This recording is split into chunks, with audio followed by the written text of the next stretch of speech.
Yeah, That's not a good guideline for behavior. You know, it's my life philosophy. Could have been ruder. Fair enough. But It's so didn't. aspirational. Yeah. So would someone else like to recap how they remember what happened last time? No, I don't wanna. So, here's what I think I remember happening. Oh no. So, let's see. Inosh is a little bitch. Well, yeah. But yeah, so Inosh was trying to scry on Johnny, and Johnny's shiny new necklace said, "Bitch, no." Or it could have been Inosh. I'm pretty sure it was Inosh was scrying through Juniper. And Juniper was close enough to Johnny's necklace To set it off, yeah. Probably. And then Aiden and Annis and Derek went to the Grove. They found out that Inosh was continuing to be a little bitch and contacting the Blights, telling them to wait for a feast. Everybody put the trees into cute little plastic booties. And this is great audio. And then we raced back to the you guys meeting. came back. Penelope got up on stage, as she do. Did amazing. Just roasted the hell out of everybody. Oh god. And then Annis got on stage. And then Annis and then roasted everybody. And then Aiden got on stage and also roasted everybody. It was a full just circle of roast. Just complete roast. By the final roast, they were very much done. Coincidentally, roast Furbolg is on the menu tonight. Gross. And then everybody was upset that they got roasted, which, valid, but also they deserved it. They have no regrets. And then Penelope was like, "Bitch, there's a Grail War happening," and that got their attention. And then she called Lucretia up. Lucretia was like, "Yeah, no, this ain't it," and made a mountain, and now we're all on this mountain. It is her Marble Phantasm, not a Noble Phantasm. Those are different things. And the Lady of the Lake is there. Oh yeah, and the Lady of the Lake is there. And hanging out in her pot. She's hanging out in her pot, being like, "Hey, what's up? I'm Vivian, bitches, and this is my emissary, and she's pretty cool, I guess. I don't know why she's so short, but she's pretty cool." I think that's it. Aiden was temporarily a horse. Oh yeah, and Aiden was a horse. That's the most rudest, racist shit Scribe's done yet. Like a full horse. Like a full-ass horse. Fucking fighting hands are ready to go. And it's me and him on this mountain. No one can stop us now. Anna's got to be a horse girl for like 5 seconds. And that was taking care of a horse. So, yeah, I guess. Not like a horse girl like a centaur, but like a horse girl as in... Anyway, I'm gonna shut up. One horse dating sim with the horse with the male head, the guy head. They could also be that. Oh god. Yes. She was a horse with an Annis face. No. Yes. No. That's exactly what happened. No. I don't know what you guys are talking about. That didn't. No. I might just let you do the recaps in the future. Saves me some voice. Huh? It saves me a little bit of voice. Sure, I'll do recaps. There's always Drunken Annis recaps. Those are fun too. Like, I've listened to shows where they'll roll dice and then someone unsuspectingly gets stuck with the task, but I think that's kind of mean. It's entertaining for the audience, but it's kind of mean to the person who gets stuck if they don't want to. I mean, I wouldn't be opposed to this being a thing from now on. We might give that a go. But yeah, so as noted, after you successfully roasted them, you started to win them over to some extent. They're at least listening. And then following a few rounds of roasting from various characters, Scribe eventually lost his patience and turned Aiden into a horse. A few attempts were made to dispel that, but the dice were not with you The dice were never with me that day. at all. I said, No. fuck you. No. The dice were not your friends. And so, given that you were stuck that way, but then Lucretia seemed to be unhappy with how all of this was going. So once she got to the stage, she, as you mentioned, unleashed her Marble Phantasm, which the world of Type Moon, there's a whole bunch of things like noble phantasms and reality marbles and all this other stuff. So just to clarify, the short version, not the Wikipedia version, a Marble Phantasm is essentially the planet deciding that a certain area is different now and changing it. And it can do all kinds of things within the realms of nature, which includes creating a mountain that wasn't there before. So as you're standing there, the ground beneath you, beneath the stage, splits open and stone begins to elevate you directly up into the air, like specifically all the people on the stage, not all the people around it, pushing you up skyward. You don't know how high up you are, but you could definitely feel yourselves overtaking the canopies on the trees. So you're above the forest. And perhaps most weirdly from this, even though it's the early afternoon at this point, you can see stars. The light of the sun seems to not really be factoring in, but you can see the starlight. It's definitely stars that Annis recognizes. She's seen them many times from this location. But yeah, and the fact that all of you know well enough what's going on to know that this is real introduces certain elements of doubt, like, is she just going to leave this here? I mean, Is I'm this fine gonna be, with it. is it going to be a mountain in the middle of the forest now? Will someone yeah. notice? Will there be problems? Who knows? But in the meantime, the lot of you who were at the stage and the lot of them who were on the stage with you have all been shifted upwards, and there's now a fair bit of distance between you and all the people below. Like, if you zoom out on the map, you can see that she did kindly give you a way down if you wish to take it, but it might take a while.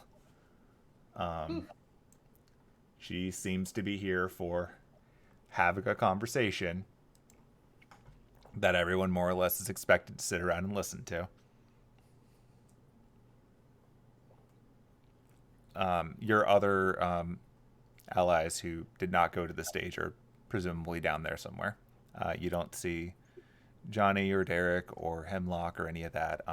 Annis, you can sense that Hemlock is kind of far away, but not extremely far away. Almost like maybe this thing that you're on isn't quite as high up as it feels, but it's kind of ambiguous. It's possible that Hemlock flew up partway too. Distance-wise, you're not out of range. Oh, good. There you go.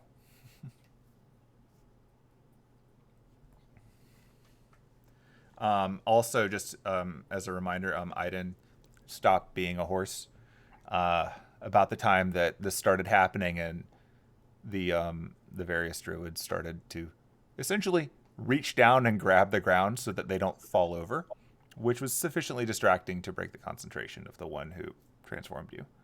So there's that. Yeah. Vivian's water basin equivalent did not fall over. She seems to be pretty nonplussed by the whole situation, just sort of watching on. None of you fell over either, so that's good. But no, that's where you are. The druids are at various levels of confused or Scribe looks very unhappy. I'm sure you're surprised. Good. The others are looking on more in surprise, but he seems to be very upset. Well, this is different. Where are we? I mean, I think we're still in Sherwood. We're just very high up now. Ooh, okay. Not gonna look over the edge of this. It appears that a mountain has grown underneath us.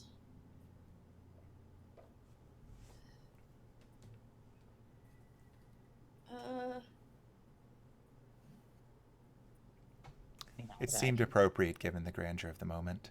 Ah. What? You want the I ability to can't- move? Oh. Nope. Yeah, I don't have There the you go. ability to move. You can move now. Thank you. Just kind of like peeks over the edge. Yeah, no, looks like we're just high up. I can still feel hemlock. Oh, that's good.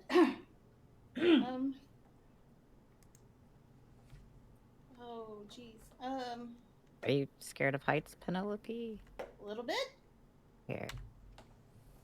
Just not gonna look over the edge. It's fine. I will be fine. Whew. Stand like kind of like right behind her to reassure her her backside is covered.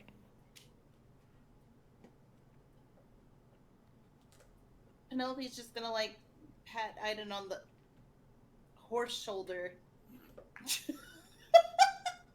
It's his human shoulder. She can't reach his normal shoulder. Where the fuck is this horse shoulder coming from? Like the part where the His horse torso? Yeah, his torso. I was like, where the fuck are you seeing another? Like the horse has 2 legs in the front, right? Got 2 legs, but it goes into his torso. Joey! Oh my The god! lower back or upper back. Fuck! No, you know what? I'm rolling with it. Horse shoulder. All right, you know what? No. You know what? Here we are. I was like, his hair is currently short right now. Right. Okay, so I'm just gonna say, can I draw on this? I'm gonna draw on this if I can. Oh, Yeah, God. baby. I think you can. No. Yeah. Okay. She pats him right there. That's the his whole thigh. That's his fucking thigh. Fuck you guys. All right, you know He's what? getting lewd up in here. I can't Here. reach that line. There, the There you correct go. one. Why you just hold his hand? His hand is right there. What? His hand is right where you put that X mark. Well, no. She's gonna. Yeah. She's not. Okay. No. She grabs her hand. No. She's not reaching for his hand. She touches his thigh right where his hand is at. Well, she's gonna pat him and then walk forward. Ah. I'd like to say thank you and then walk forward because she does not want to be close to the edge. That's fair. That's fair. I was trying to No do this. follow up. Looks at her like, she just touched my fucking thigh. Confused, but follows behind just to, again, make sure she's got it. It's like, where else am I supposed to touch, Aiden? Anyway,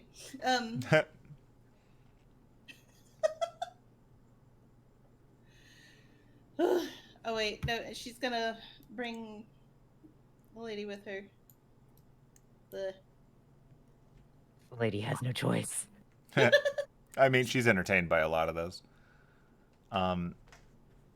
But she's currently letting the others talk. She is an emissary. She doesn't have to talk. But yeah, so following that, Scribe walks forward at the same time that Lucretia does, and they're kind of locking eyes with one another right now.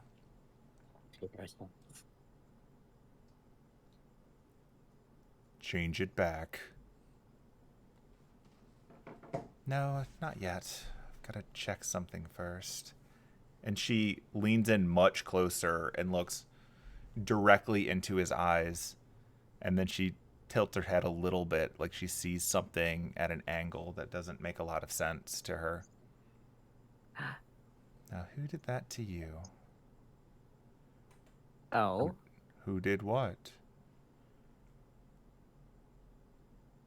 Did Your Eidosh come origin into is contact with? awakened.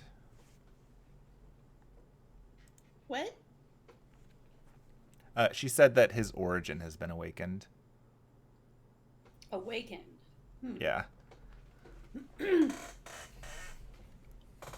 What does that One mean? would like to try to make a roll on that. That would be Arcana. Yeah.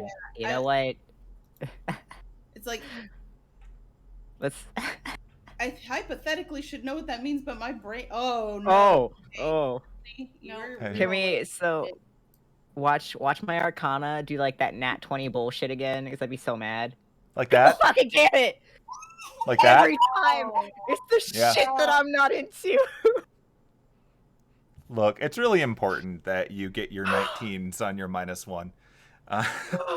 I'm so mad on the shit that I'm not trained for. Okay, what do I know? Okay.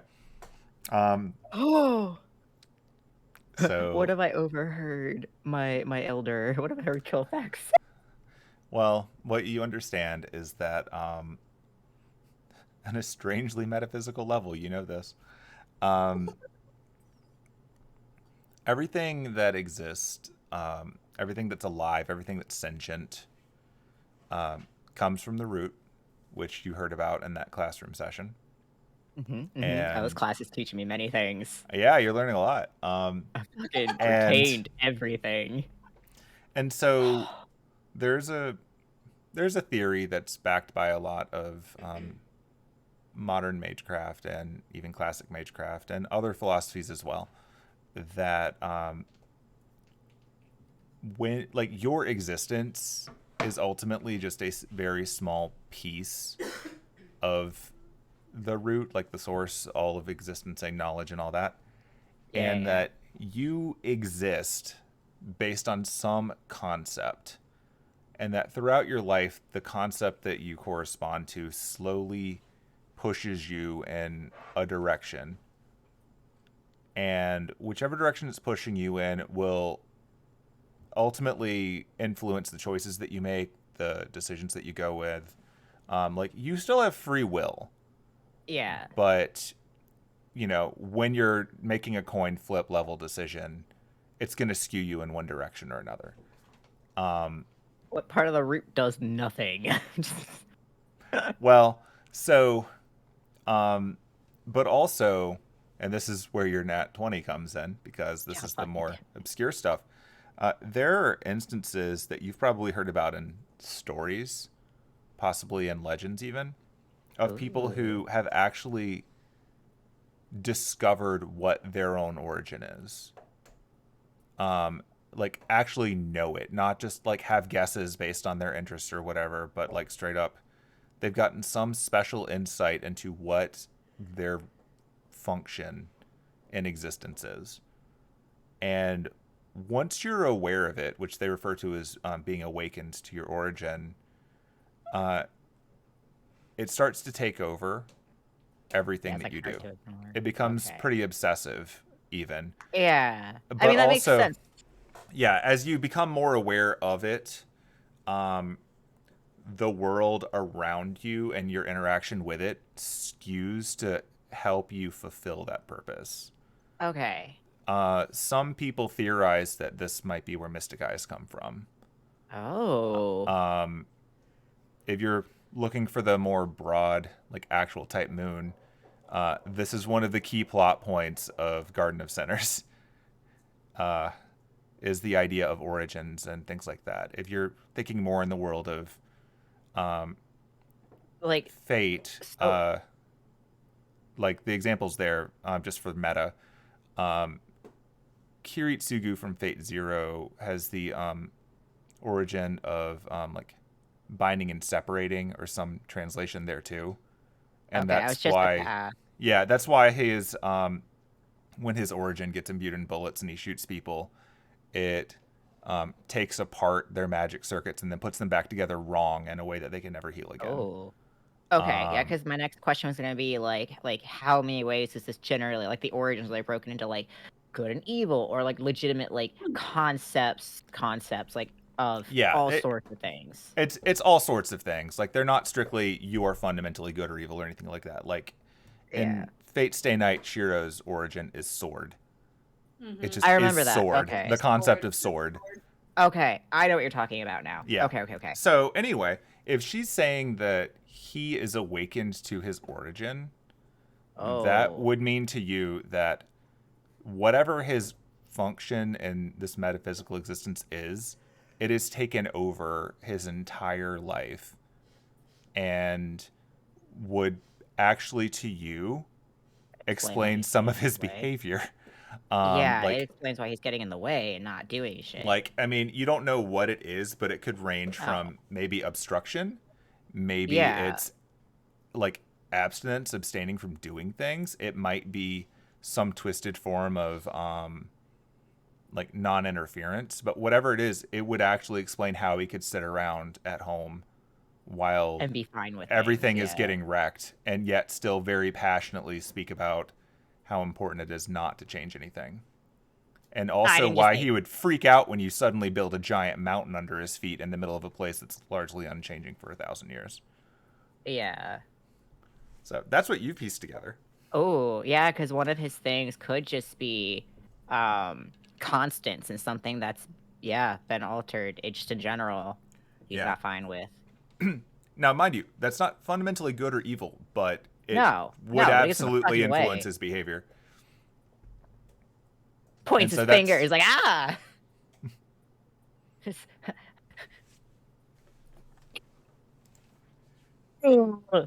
Just angry, aggressive finger pointing, like, it all makes sense.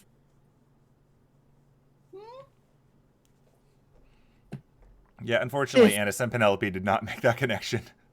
No. It's like, you've been compelled! And it's just... There's not a way to... What? What? I didn't know. He's just staring at him. He's still mad. He's like, of course he'd have something that would get in the way. And he's a leader, so it's been his word.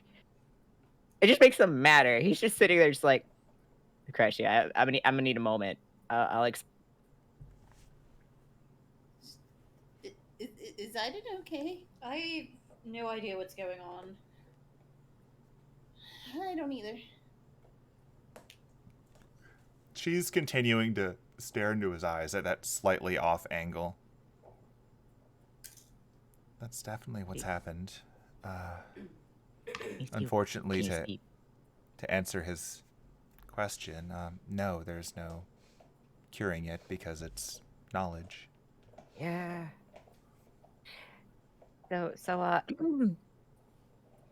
Legend of Lore. We're all from the root, and he's like starting to explain everything to them. And when you find out your awakening, or generally when it happens, it starts to push your decisions in one way. But when you know, that's when stuff goes AWire. So you're saying he didn't know, or do you think he's known and just not said anything? I suspect that he doesn't understand it. See exactly what it is, the type. 'Cause I've got a feeling.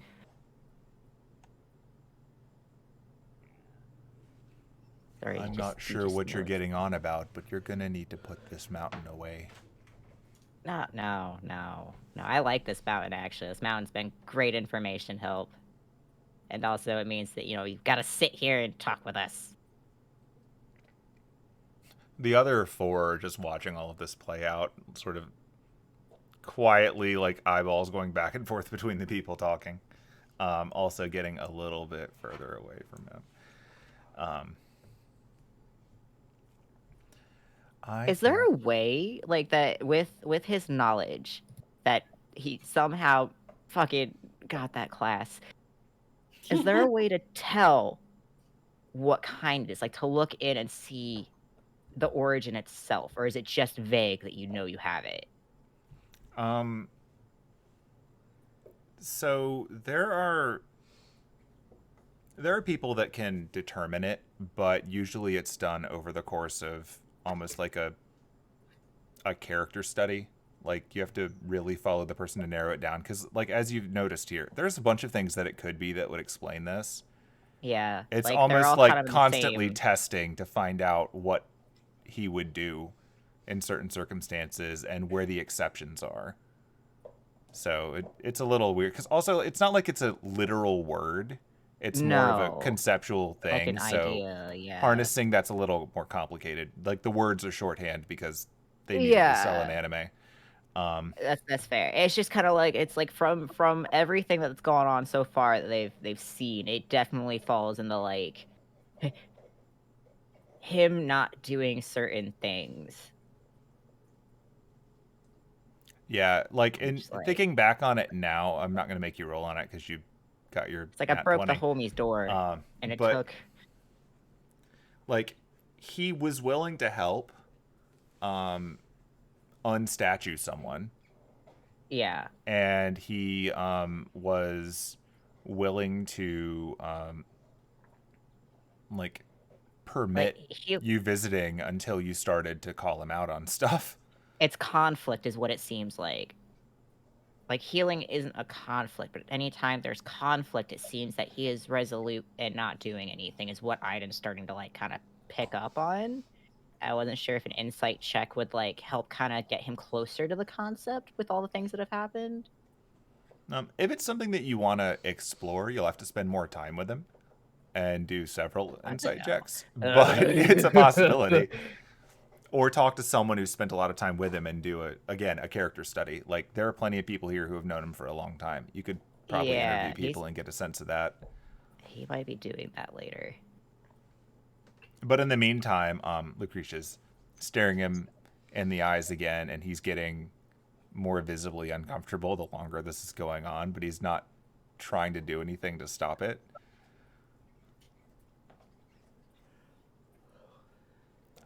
Not entirely sure exactly what it is, but I would wager, given how much you've seen and how well rumored your memory is, you've got some memory of who did this to you. And I would like to know. Zone of truth. Zone of truth. Zone of truth. I think this is going to be a little bit of a field trip. Because we do need to know this.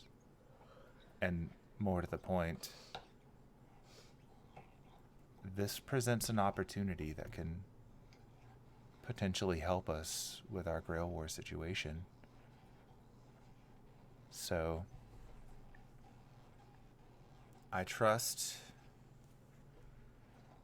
everyone present here can be patient with us for a moment while we sort this out. And the others are all looking a bit uncomfortably amongst each other, but no one's moving to stop you. My eyes are shining. She's Wait, going to so turn what? back to your lot now. So, I think that we need to enter his dreams and see what exactly did this to him. And I feel like it's something that will need to be resolved before this group can get any further. That's fair. I mean, it explains a lot. What explains a lot? What's wrong with Scribe? His compulsions to not help and do anything. They're rooted to this origin that seems to have been awakened. He would appear to be fundamentally obstructionist for one reason or another, but also someone in his particular condition, depending on the nature of that origin. He may have knowledge that would be helpful in our recovery of the world that we're losing, if I'm being honest. So I would like to take a look, but I suspect that it's something that I would like to have people come with me for, if only because I have a very limited view of things, and this is not something I imagine I'll be able to do again. So if the three of you would be interested, Yes. it would be Well- appreciated. What are you doing, though? We are going to enter his dreams, and we're going to go searching for what did this to him and what exactly he saw that led to this, because the ability to do this is very rare, and he's probably unaware of it happening, so we can't just ask him. And if my theory is correct, this will be what will enable the Grail War that we plan to commence. This might be the secret to getting Fuyuki and everything else back. If it'll help, sure. Well, it makes me a little bit less mad at him knowing that that's the cause, so I'm in. Why can you only do this once? I suspect that he probably won't let us do this again. It is a bit invasive, and he is prone to... Well, you've seen him. I mean, will he let us do it the first time? I think he will right now.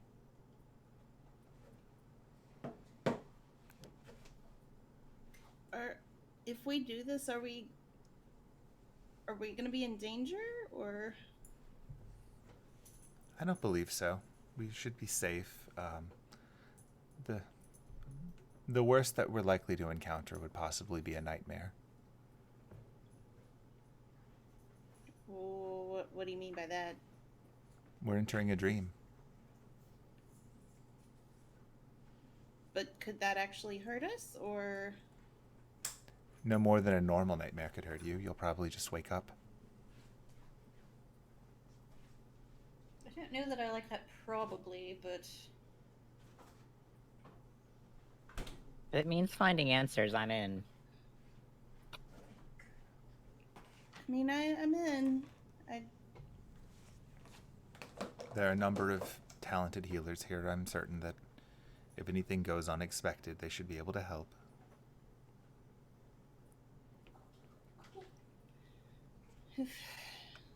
If this is gonna help us figure out what the heck's been going on and get this fixed, then yeah, I'm in. Very good then. And just to clarify, friend, I will put this mountain away when we're done, as thank you for your cooperation. If that's what it takes, then so be it. But good luck finding whatever you're looking for. I remember everything, and I'm very old. Works for me. Right, so I'll just be sitting here watching all of you do that, and if you get too weird looking, I'm going to thump you on the head with some water. Was that that was Vivian probably. That was Vivian. Yeah. okay? Okay. Yeah, it occurs to me that she and Margaret probably sound the same because I have a limited vocal range there. No, you're good. But yeah, she's going to essentially stay out here and keep an eye on this whole mess. Okay. Yeah. Yeah. If shit starts looking weird, yeah.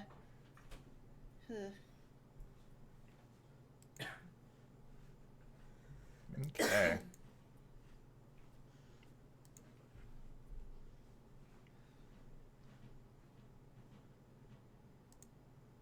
Everybody okay? Just loading up a thing. Oh, okay. I was like, oh god, I don't hear Theo, or I don't hear. I had to grab my food real quick. It had just rang, and I was like, "Fuck!" So I like sped run to get it. I did. Perfect timing. I was like, crap. We lost the connection again. No, I promise I'm here. And now I've got Cauliflower chicken pot pie. I'm ready to enter everybody's dreams. Ooh. Oh, that's so pretty. Yeah, we're gonna stick that over there for now. Everybody else is backing up. Can we just take a moment and be like, Aiden's supposed to be fucking dumb, and all of his nat 20s have been in intelligence rolls, and I'm mad about this. I find it amazing.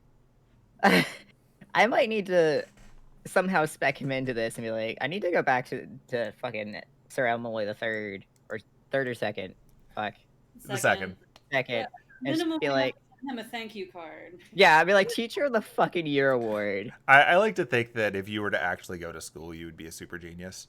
But because you obviously, don't, you only have very specialized knowledge.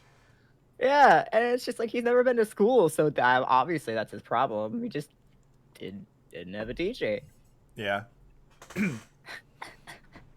Okay, so as she's standing in between the lot of you, the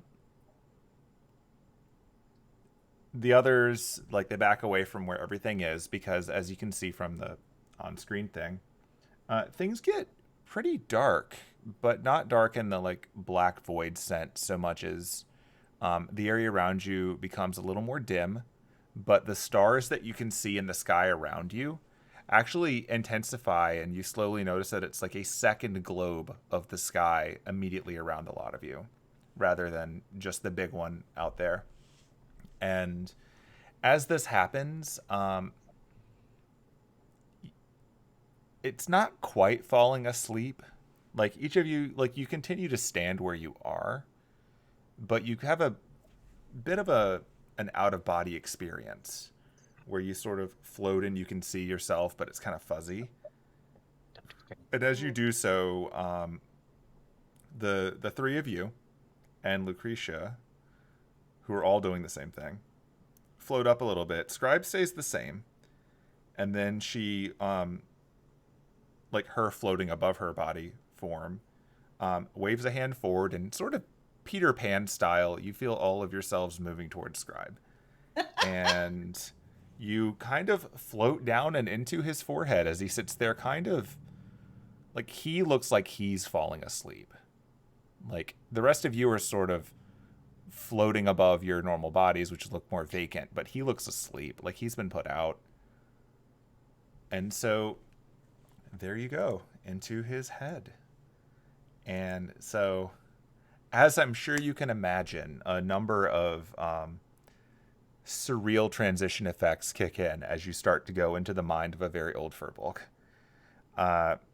A lot of it is star focused. Like, it's not quite Star Trek stars flying by you at high speed or anything. It's way more like maybe like the old toys, which would have stars and you could spin them kind of like tops, but much slower. So you can see them moving around. It's a little disorienting. You get some lines, but it's not a straight line. It's more swirling. It's almost like you're going through a tunnel behind his eyes. And you start to get quick flashes of events. Perhaps not too surprisingly, most of the events that you see for a very long time are of him sitting around at home, occasionally reading a book, talking to Alder at times. It's very, very samey for most of this. It's hard to tell how much time is going by as you're sort of rewinding through his life. But after some amount of time, things speed up rapidly.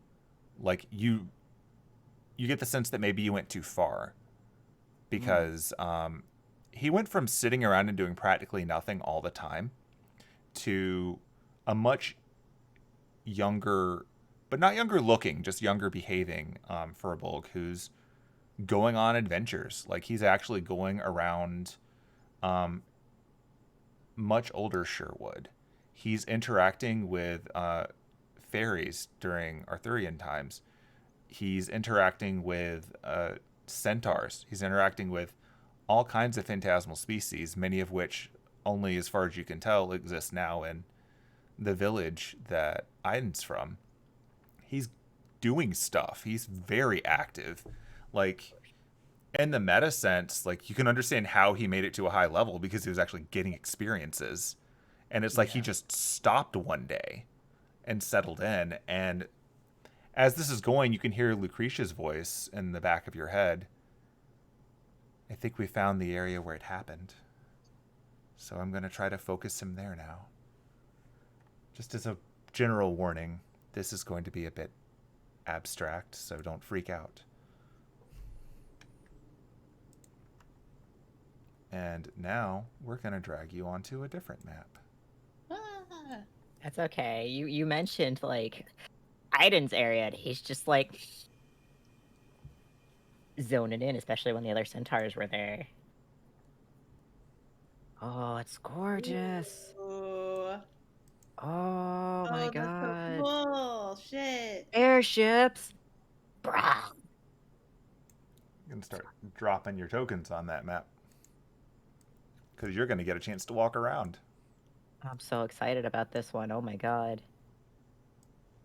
It's Look at how really big it is.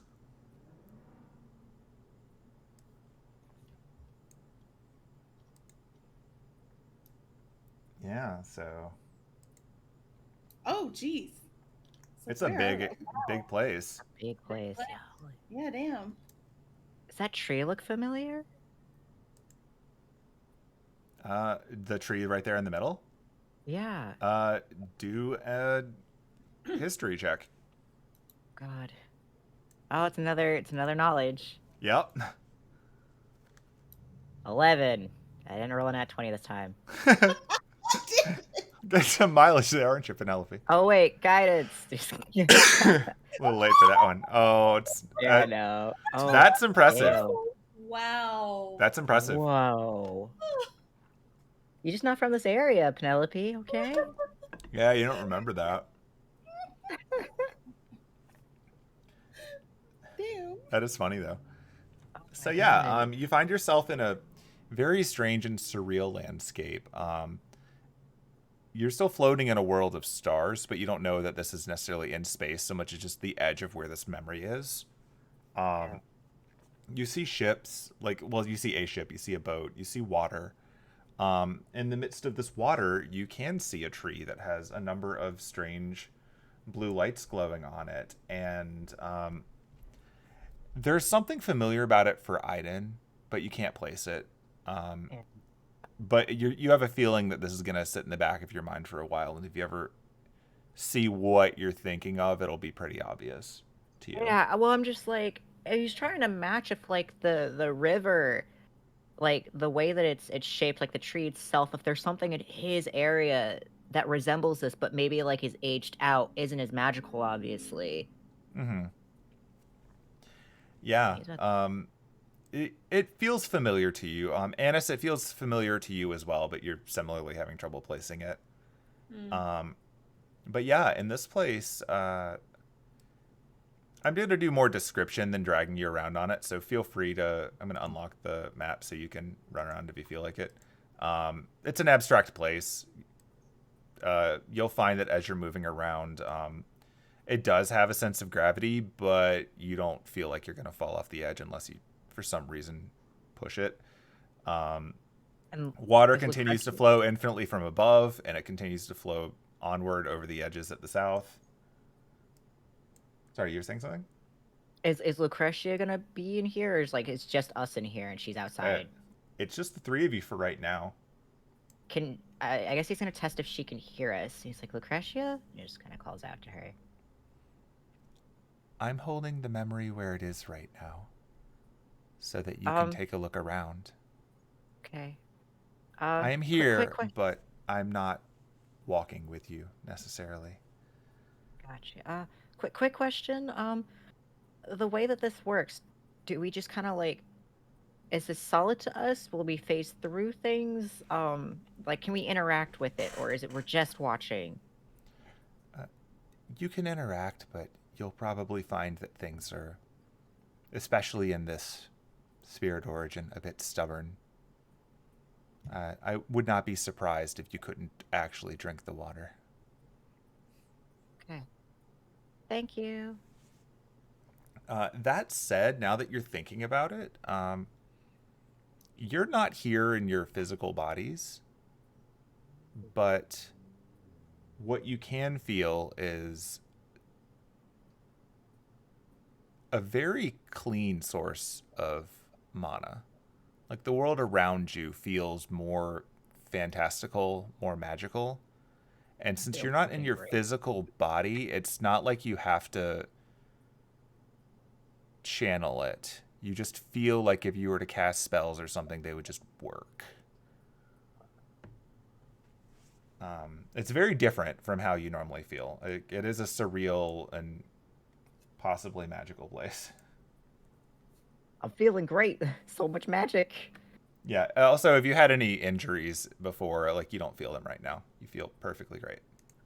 A coffee burn. Hell Your yeah. coffee burn is gone Yeah. while you're here. It's like, Oh. shit. Move. Another thing to note is that the tokens are not wrong this time. Penelope is bigger. Wait, what? Penelope is bigger. She's roughly on the same scale as a normal-heighted person. Whoa. Is Aiden still really tall? Yeah. Hmm. Aiden is still really tall. Annis is about her normal height. Penelope is just a little bit bigger. The world doesn't feel quite as strangely large to her. Wow. Uh, We Penelope. can see each other, right? What? We can see each other. Yes, right? you can see each other. Yeah. Okay. Did you guys get shorter? I think you got taller. I'm not sure. Oh. Oh. This is very weird. Yeah, you can reach my hand a lot easier now. You totally got taller. Are you, when you dream, are you normally tall? Or No. is the world not as big? This place seems I really large. I don't know. I don't know. I mean, hey, now I'm tall. Ooh. Do what your heart has always wanted. I suppose we should have a look around. Quick, someone find me a shelf that is slightly too far out of my reach when I'm normal height. Penelope, Yeah. give me a charisma check. Oh my gosh. Is what I'm gonna think happen? I will. We'll find out. Oh my god. 14. So one of the nearby plants reshapes itself into a shelf. And on this shelf, you'll notice are a number of items from a kitchen that you recognize as being things that were in Scribe's home, but you Oh my can God. totally reach them. Penelope's just Dream. gonna like reach over and grab something from the shelf. You find Penelope. a can of beans. Oh my god. Oh my god, is this what it's like to be tall, guys? Yeah, but Penelope, also you're a genius. That answers so many questions. Wait, what? It's a dream, so it can shape itself. It doesn't stay constant. Like you can say something and potentially it alters itself. I guess so, huh? That's kind of cool. Yeah, that's good to find out now. Ooh. Oh. Then I wonder if we could just...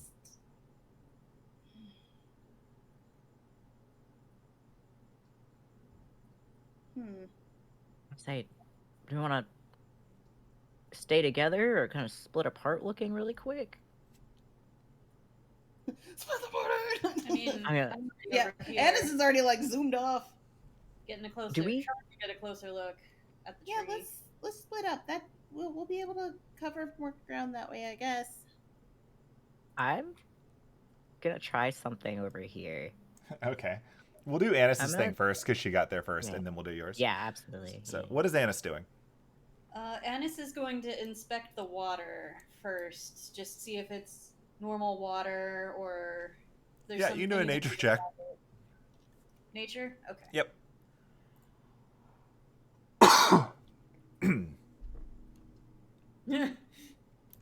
It's Um, a dream now. I'm rolling terribly today. So you're checking the water, and you notice that the water is incredibly clean. You don't notice anything too special about it, other than the fact that it's very clean, even though it's technically water this close to the shore should probably be a little dirtier. But no, it's suspiciously clean. Okay. Is it deep or shallow here? You can't tell because you can't see the bottom. The water very much looks like it does on this map. It's got that slight reflective sparkliness. When you pull it out of when you scoop it up, it's clear in your hands, but when you look down on it, it's got that weird blue hue to it. Well, we're in a dream. Annis is going to put a foot in the water tentatively. See what happens. You read my mind. Go for Okay. it, Annis. I was like, oh, maybe I should take off my boots at least. And I'm like, it's a dream. Okay. Yeah. Annis, give me a charisma check. Oh no. Oh no.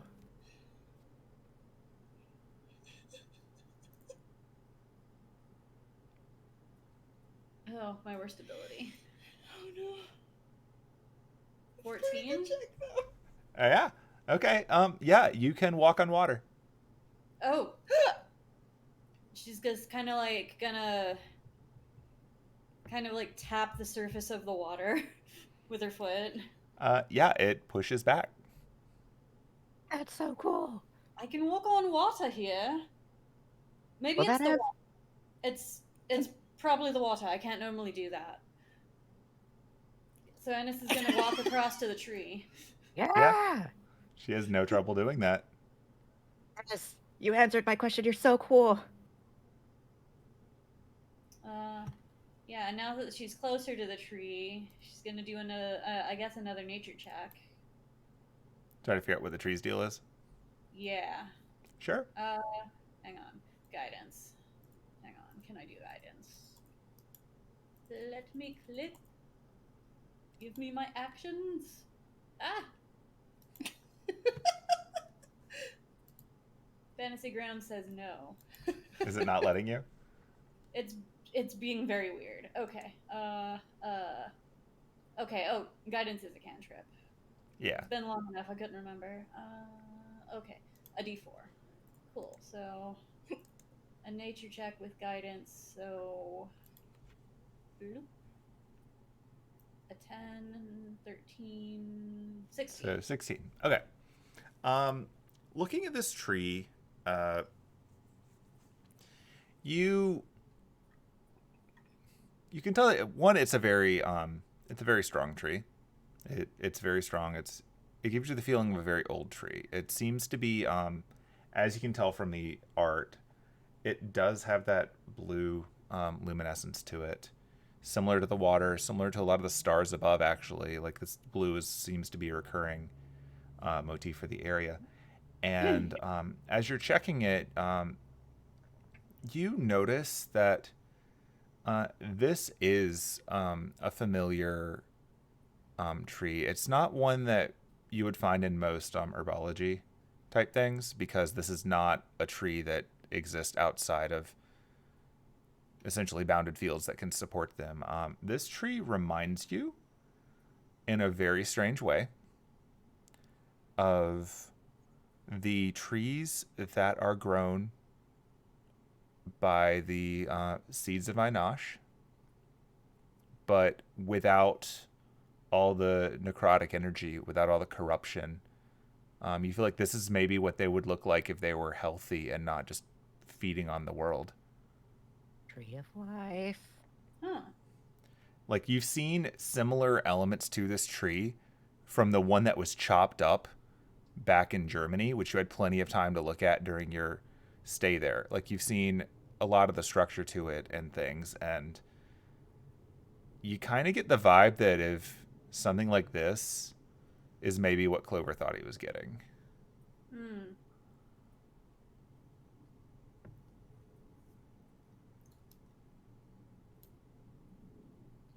Okay, I what would guess Aiden I'll like to do?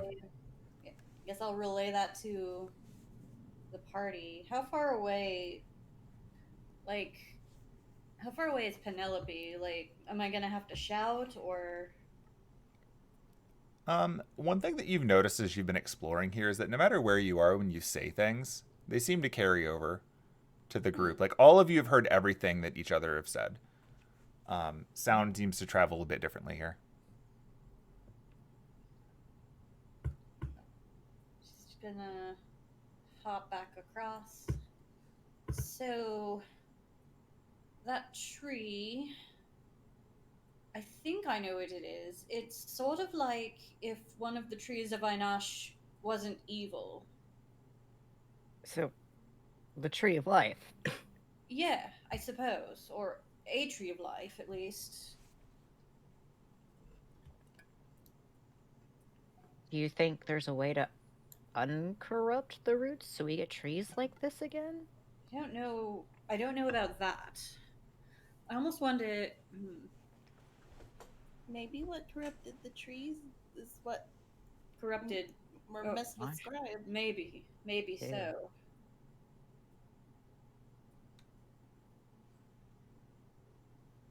Um, More questions in your now. description earlier, did you say, is it like nighttime, daytime? Can I see stars above?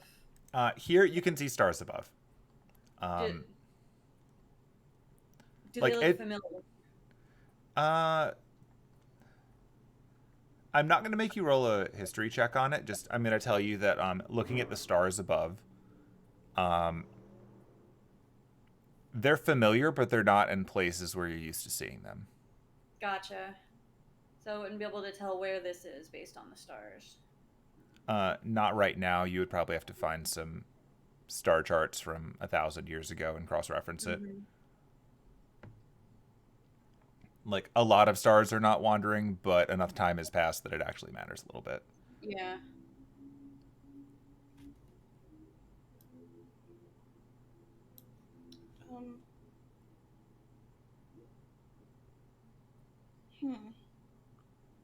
Do either?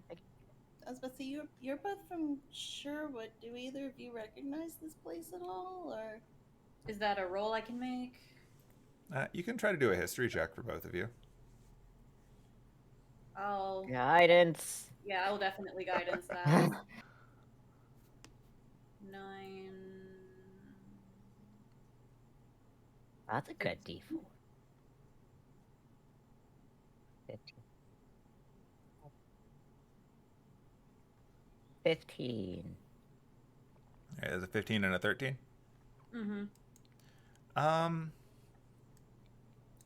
There is a familiarity to it, but you're not entirely sure.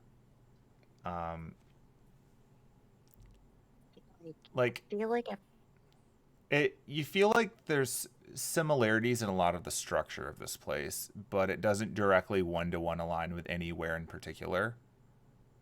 Though the way that the water's flowing does feel familiar to both of you.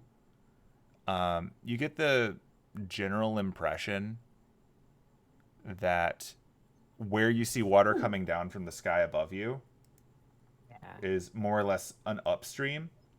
Yeah. And the water running off the edges is a downstream.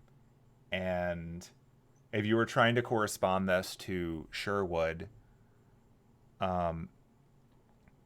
there is one place that would stand out for that, and it would be the Wellspring area.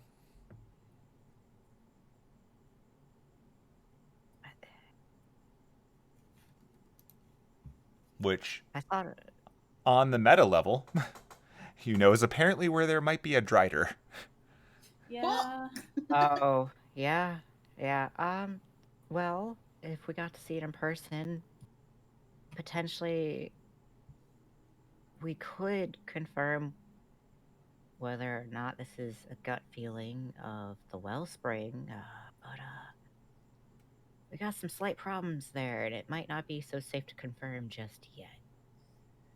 Yeah, that and this doesn't look like it's a real place. Or I mean, it had to have been. This is where everything happened. It just, where so much time has passed. It just, yeah, the question is where. yeah, we don't know how long ago this is or exactly where it is. I mean, it's probably Sherwood, but there's no telling. It feels like Sherwood. It does. I mean, it has to be. I'm gonna try and walk across the water. Yeah. Give me a charisma check. Oh boy. All right, buddy. Let's take your beautiful nothing added to your charisma. Oh, Can I we saw it brief. see the airship from where we are? That's exactly what I'm going for. You do see a ship over there, yes. And yeah, you can walk on the water, no problem. Everywhere you step, a ripple goes out from your hooves, but you're completely supported by the water. I do want to do one more thing. When I get across the other side, I want to look for tracks, like see if I see any footprints where he might have been around here. Okay. As you do that, Penelope, are you staying back there, or are you gonna follow? I was also gonna attempt to cross the water. Yeah. It's fun. It supports your weight. Don't be afraid, Penelope. Come on. She's gonna reach out for her. I've never walked on the water before. Penelope, roll charisma. Oh, Jesus. Oh. Yeah, you're fine. And I'm just like, oh, that would have been so fucking funny. No, oh God, I wonder. I was like, if your shit doesn't work here. Oh no. I would have laughed so hard. So yeah, stepping onto the water. Yep, it supports you. You know, I wonder if you could talk to the lady. Oh. I mean, we're in a memory, so you'd probably just get through to the lady in the bucket. In the bucket. Back on the mountain. Yeah. You know what? I'm gonna try it. She's gonna stand in the middle of the water and try it. Okay. You gonna do your Arcana check? Arcana or Charisma? Is it Arcana? It depends. Are you trying to call the actual lady, or are you trying to manifest a lady? Ooh. It's a good question. Oh, am I smart enough? Can I roll for a smartness check on that conversation that Anna's just had with Penelope? Sure. I don't know what your success and fail conditions are, but if you want to roll and role play, go for it. I'm like, what? I don't know if he'd be like, if it's too smart to ask this question or not. You know what? Fuck it. I'll just pretend it's a dumb question. Penelope, like, hear me out. What Anna's just said, because this place is a dream, right? Yeah. What if you can summon the lady from this time and get answers from this era lady? Yeah, that's what I was thinking, but... Oh my God. Ooh. It's not like we're back in time. Oh my God, no. Okay, I want to try it. I mean, yeah, by all means. Okay, can I do that? You're going to do a charisma check instead of an Arcana check, then? I suppose... That's fine. At minimum, we would get the answers that Scribe would know. Alright, yeah, I'm gonna do a charisma check. Let's go. Yee! God! No! Damn it! No. You start to form you see the water start to form in front of you, but it settles back into where it was. Well, yeah, I guess it doesn't work. I mean, maybe Scribe was a loser. He probably never even met a lady of the lake. Or any body of water. Although, I'm gonna say, okay, can I make a second attempt, but this time summoning the Vivian I know? Like actually doing a proper summoning? Yeah. Yeah. You can attempt to do one with an Arcana check, yeah. Okay.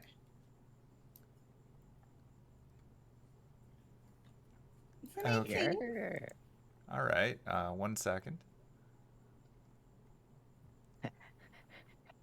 Vivian is in your head.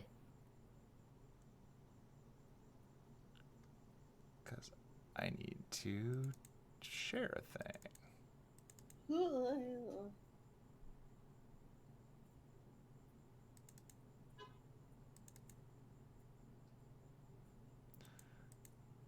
Oh, I hate the internet so much. Well, I'm sharing a picture with you, but it's suffering from the fact that when I saved it, it saved it as a WebP, which means it's useless. No. Oh, I hate that. Because Google's like, we refuse to just accept what already exists. We need to make our own thing, and thus make something stupid. There's All like right. an entire extension for Google Chrome that'll basically fix that. Yeah, I should really do something with that. 1 second while I convert it so that you can see the picture. I'm like, why isn't it loading at Fantasy Grounds? Because it's a WebP and therefore bad. Unrelated, man, I love the program Snip and Sketch in Windows. Yeah, that too. So you don't have to use Google Chrome. That's well, no, I mean, Oh, unrelated to not saving things as a WebP and saving it as something that actually works. yeah. Yeah, I'm just using snipping tool I'm at this point. being obtuse as hell. Let's be save a like- picture. Pictures. Gosh, I love the print screen button. Yeah. It's a good friend. It's done a lot of good things for me in my time.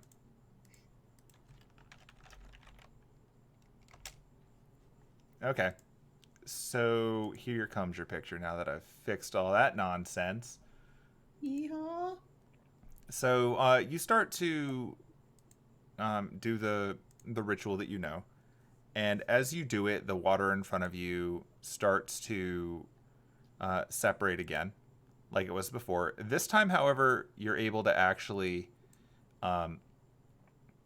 continue the ritual. But as you're going, you notice that the water,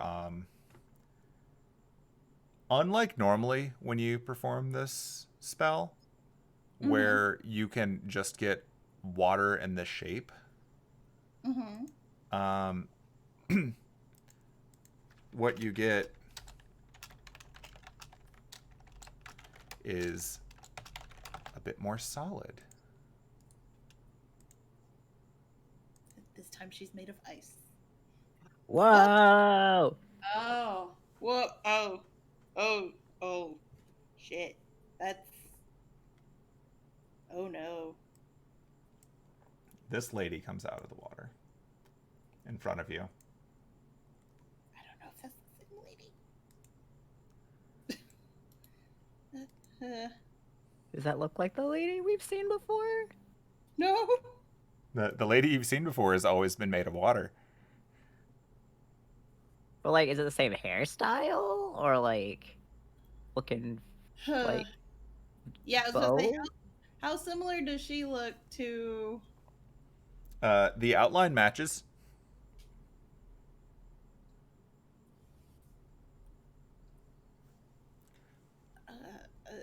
Can I help you? Oh, Ask her if she knows who you are. Did it work? Did this You're actually the one work? summoning. Oh, like, are you here? Like here? I'm as here as you are. But I'm not entirely sure who you are. Who summons me? Oh shit, my map's gone. It's me, Penelope. Oh. Not sure I know a Penelope. My map is missing. Oh, thank you. You got mad at me. We work together. Do we? I'm your emissary, as you put it. That is a bold claim. Oh. I think she's an older lady. Oh my gosh! I think you know what? Or younger, technically. Wait! What year is it? What year is it? Yeah. Would that be on your Christian calendar? Not my Christian calendar. I,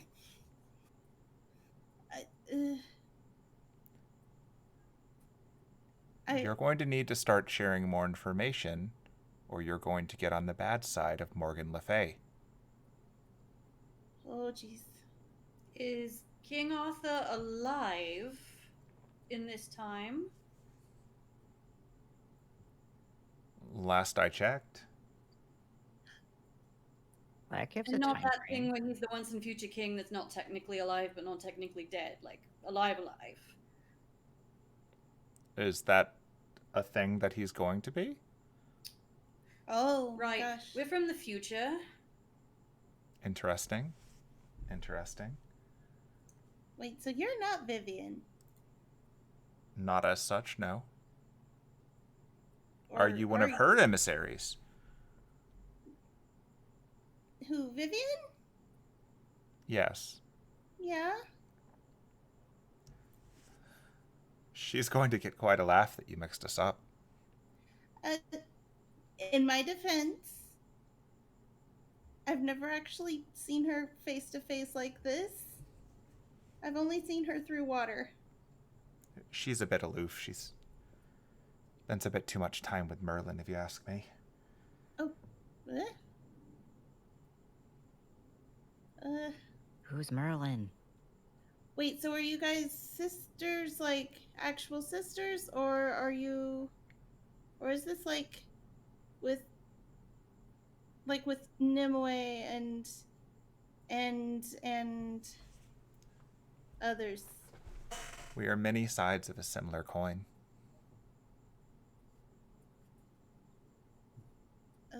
But we are not the same. We are all ladies. Okay. That. In that case, I apologize for getting you guys mixed up. That is entirely my bad. Can Annis roll something to see if because she was able to see from Hemlock's perspective what Vivian looked like. Yeah. And you can absolutely roll some history to remember that. She made the connection that she looks like Gray, I think. She did, yep. Okay. So that's a history? Yeah, history for memory. Okay. I know I'm abusing the guidance, but I'm going to Yeah, do it. You've got time. That's what guidance is for. 17. Nice. This is absolutely one of the people that Hemlock saw, who looked very similar to Gray. You remember seeing, I believe it was 3 people that had that face. This is one of them.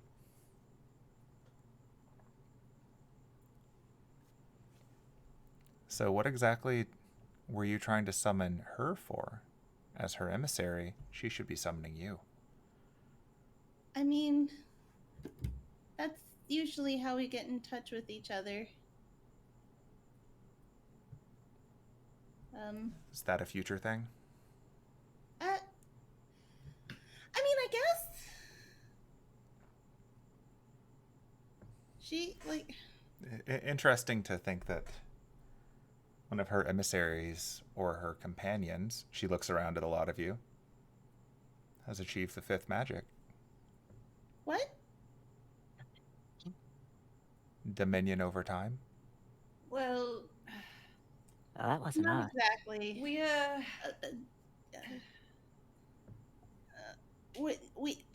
haven't traveled back in time. We're currently in a dream.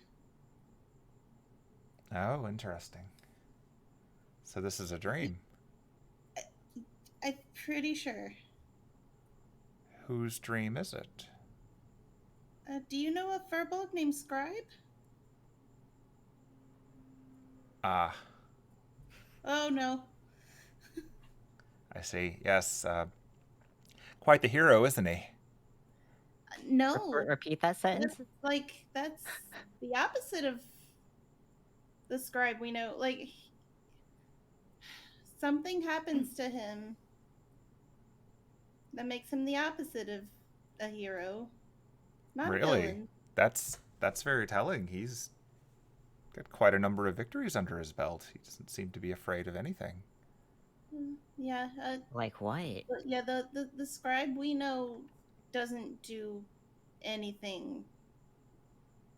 Like he helped a friend of mine who had been turned to stone, but he just doesn't care about the world at large anymore. And we're trying to help him figure out what happened so that he can, I guess, get back to normal. That's not how it's gonna work, but it's gonna give us answers. And this is the place that it happens in this time, this memory.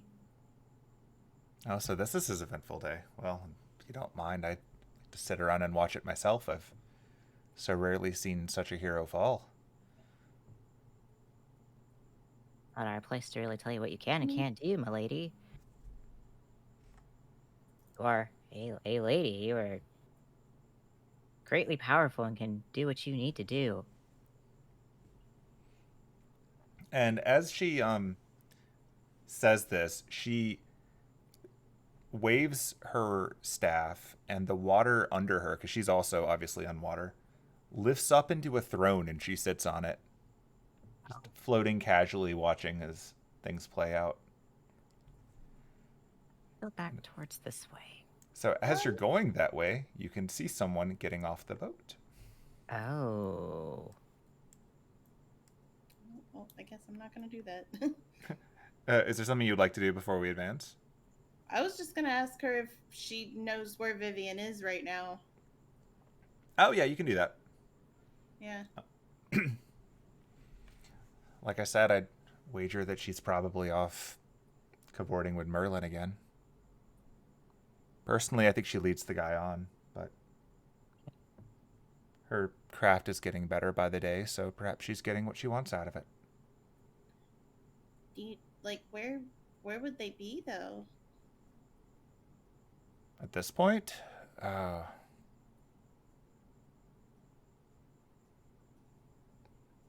probably in his cabin or at her lake, possibly.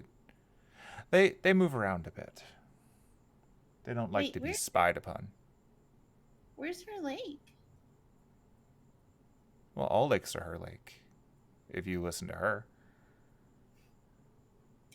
Yeah, but the way you said it just now just implied that she has a specific lake. She has a lake not far from Camelot that I think she probably considers her own the most. I'll not fight her for it, and Nimue has her other obligations, so I suppose you could say that would be hers. Well, what's the name of that lake? The one near Camelot? Yeah. Not sure if she's actually named it or not. It's just sort of understood to be hers. Okay. Names are an interesting thing. They usually come from someone trying to understand a thing. Mm-hmm. Whereas the strength of mystery is people not being able to do that. I suspect if you were to name it, you would be doing your lady a disservice. You know, that's fair.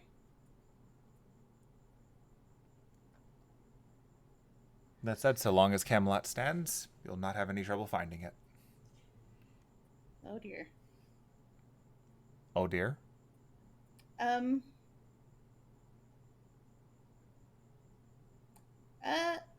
don't want to elaborate, but I'll just say that it's a little harder to find things where we're from. When we're from. Fair enough. I'm sure by that point we're in yet another age and the things from old are hard to find again. Yeah. Let's put it that way. No, I think your boy's coming off that boat now. Oh boy. All right. I appreciate your help. And she's gonna run up And boop. Yeah, so as the lot of you cross over there, you do see Scribe is on a boat. Should we hide right behind this rock? We're in a dream, so I mean, the lady interacted with us. What's to say that he doesn't see us either? We could just be like, we would like to not be seen by Scribe in this dream. You know what? That's fair. Gonna cast invisibility. Can you cast it at all? Is that a thing? Invisibility, if you cast it at a higher level, can have multiple targets. I don't see the point in hiding from him, though. Well, It's we a want to memory. watch and... That's fair.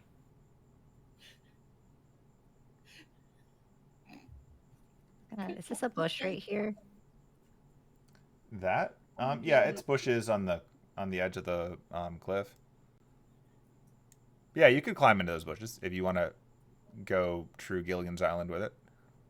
Fuck yeah, I wanna watch and observe and see what the fuck happens.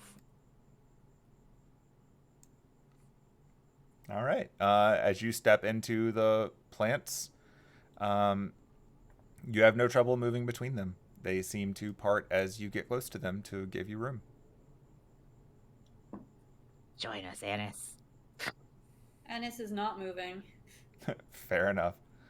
She's All right, just gonna so fold her arms, be like, "I'm not hiding."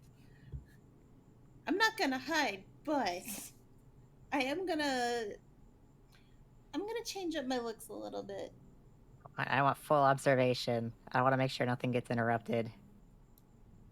Penelope's one gonna with the hide in the plants. bushes to Oh my cast God. disguise self. you can. No Okay. spell slots are used. Woohoo! And I don't have to roll charisma or anything? Nope. Just works. Okay. I'm gonna type a thing into the chat. Yeah. Okay. I think I know what you're If doing. this I thing don't is like that. possible. What? I have a theory. Okay.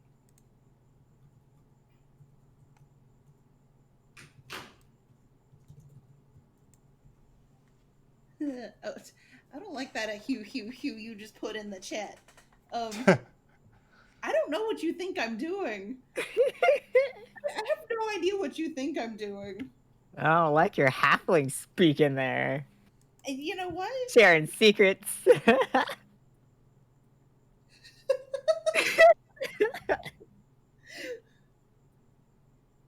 So mysterious.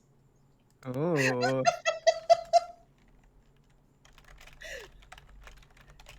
I mean, I'm watching with my big googly eyes.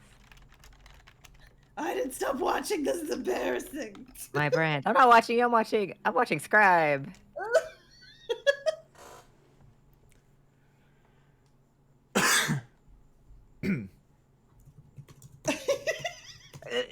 That's a lot of typing. I like that clickety clacking. You know what? Stop. You having fun over there?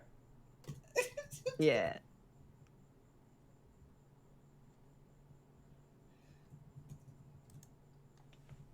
Oh man.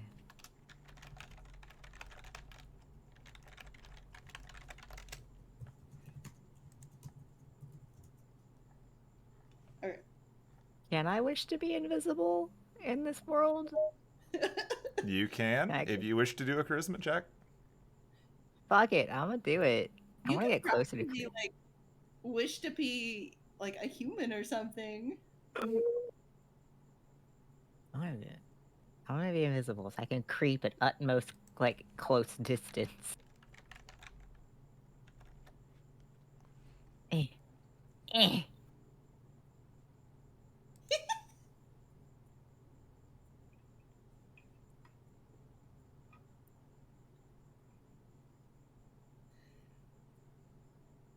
Oh jeez. So Aiden does a predator cloak where he's mostly invisible. Oh, jeez. Good When he enough for moves, me. you can see a shimmer. When he's still, you can't. These like tall grass pieces. Can I be like a Pokemon in the tall grass? Just like, I mean, you can do that in real life, so why couldn't you do it here? all right, I'm just gonna shimmy my way up. You're still a big old horse boy, but you know. Gonna, I'm gonna get right here in this nice grass piece until I see more movement. Yeah. I'm one with the leaves. Annis, these are the people that you're hanging out with. He's been too smart recently. You gotta stop being smart. Spending all that energy. We hang out with on Um, purpose. So, did what I was trying to do work, or What you were trying to do. You can do a charisma check and find out how well that works. Oh no. Oh no. don't fail me now, charisma? Not Hey. bad. Hey. Okay. No. So, Annis can see this. I think I might be distracted at the moment. Penelope starts to transform in front of you, or I guess over in the plants, and she, at first, starts to look like Morgan Le Fay, who you just saw a moment ago. But as she does so, something gets a little bit strange with her appearance because, like before, when Aiden would move and he would do the shimmery thing, when she moves, there's a slight ripple across her skin, like water. I fucking Oh, no. knew it. That didn't work how I wanted it to. I was. Oh my god. Ah. Just gonna like halfway pop out of the bush. This did not work how I thought it was gonna work. So when Penelope talks to you, there's a slightly aquatic tone to her voice as her tongue does this ripple thing when she moves her mouth to speak to you. Oh my god. Blub blub blub. I was Well, that's a neat trick.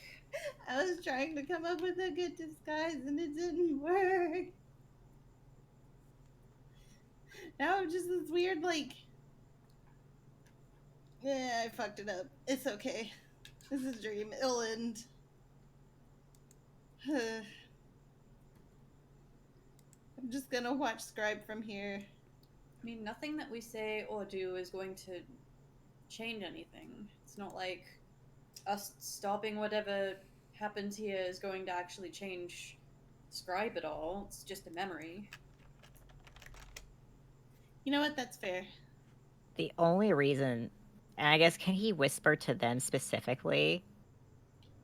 Or no, because he can't hear. Can he hear Anna saying that? Because you said that was like we could hear in general. You can hear each other.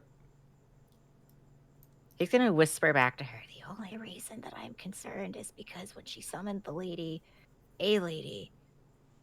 she was interacting in real time. That's why I don't know if Scribe can interact with us real time, and I don't want to interrupt this moment.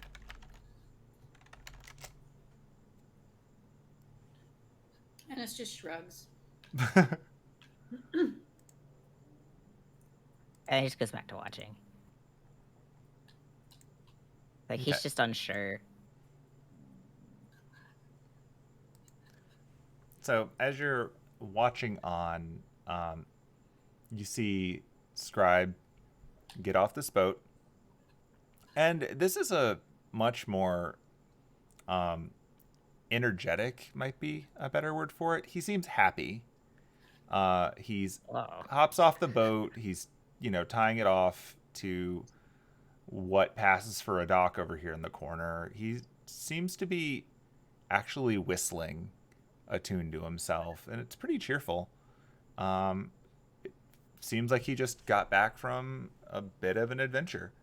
And at that point, as he's walking back towards the island in the middle, he's going to go past Aiden, who you're currently still, right? Yeah. Yep, still, so you're invisible, so no problem. Yep. Continues to walk on by. As he gets over here, he doesn't seem to notice Annis or Penelope either. He also doesn't seem to notice the woman sitting in a throne out in the middle of the water watching all of this play out. Okay. Can I follow behind now that I know, like... You are welcome to. He doesn't seem to be paying attention to any of your lot. Tall grass. Since I noticed this, I'm going to end the disguise self. Okay, it wears off. You're back to Just normal. Face palm. Well, you're back to normal, but you're still kind of big. Okay. It's weird that I'm still, like, taller. I don't get that.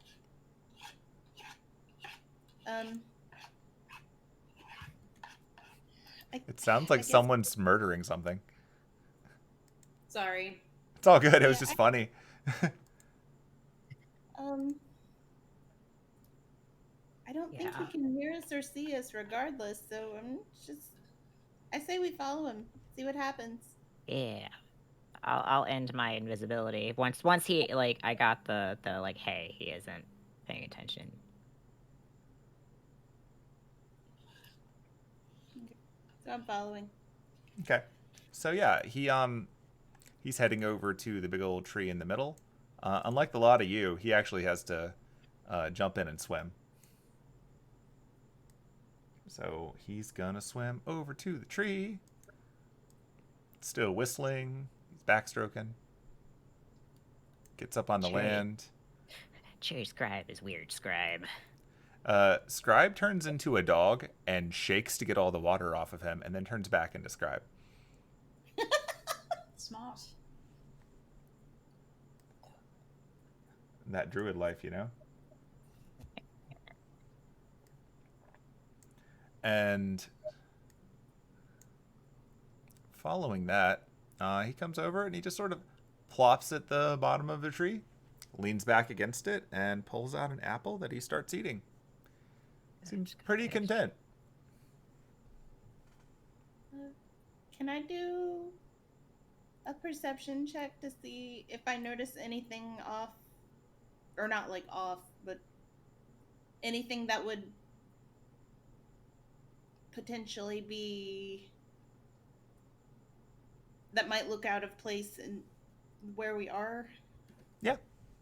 I know that was horribly vague. Oh god. I understand what you mean. You're looking for something abnormal based on what about this place you've already seen. Yeah. Yeah. That would be a perception. Ah, damn it, Penelope. Nothing in particular is standing out to you right now.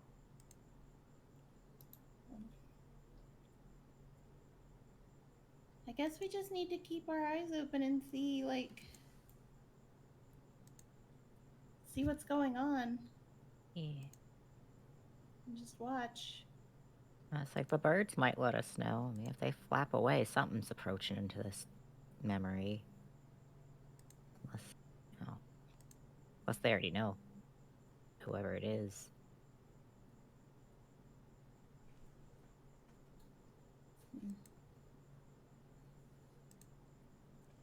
Okay, so as you're sitting there, he's casually eating his apple and he's resting.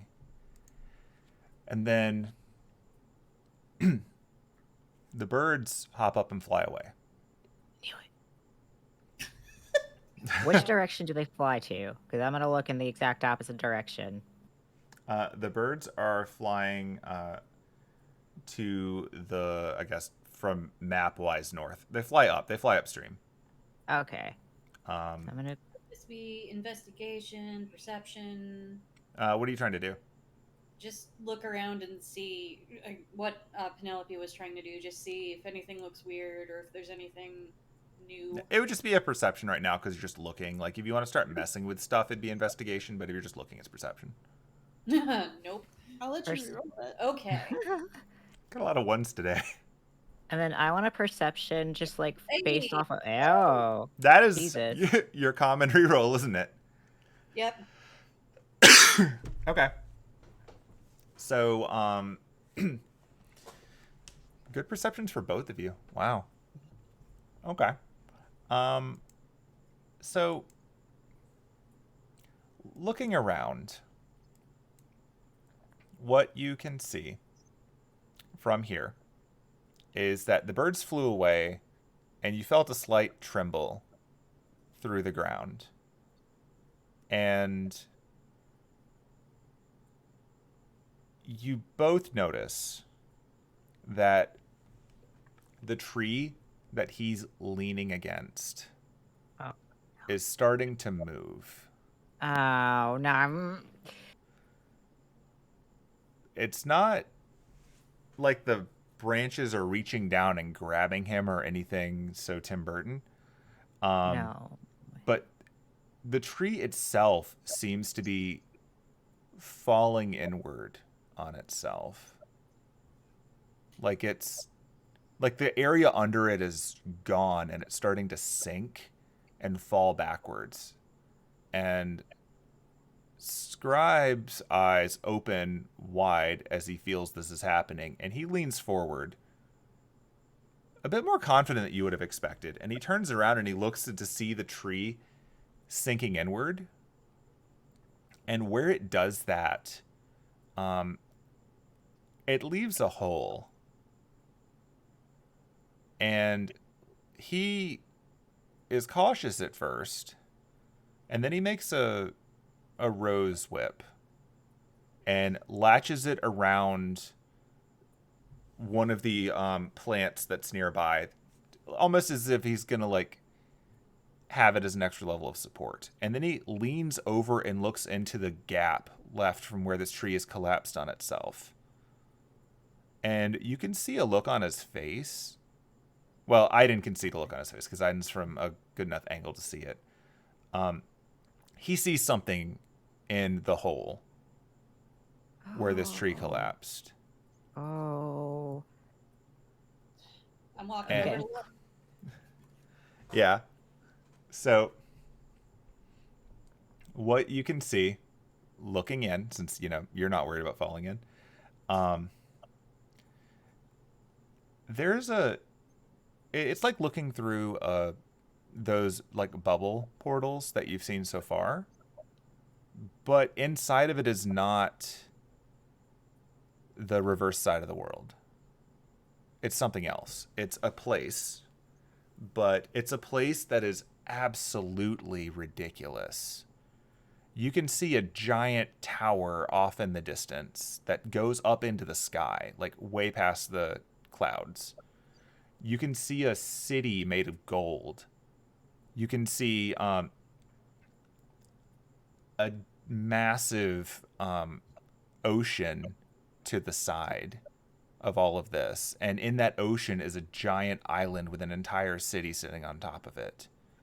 You can see vast buildings spread all over what appears to be a crescent-shaped landscape. So, like, if you can imagine visually, it's like there's a crescent moon, and within that crescent moon of an island, there is a very large island between the 2 points of the moon. So it almost makes like a C and an O shape-wise. Okay. All of these ridiculous spectacles that I just described, like the tower is on that island.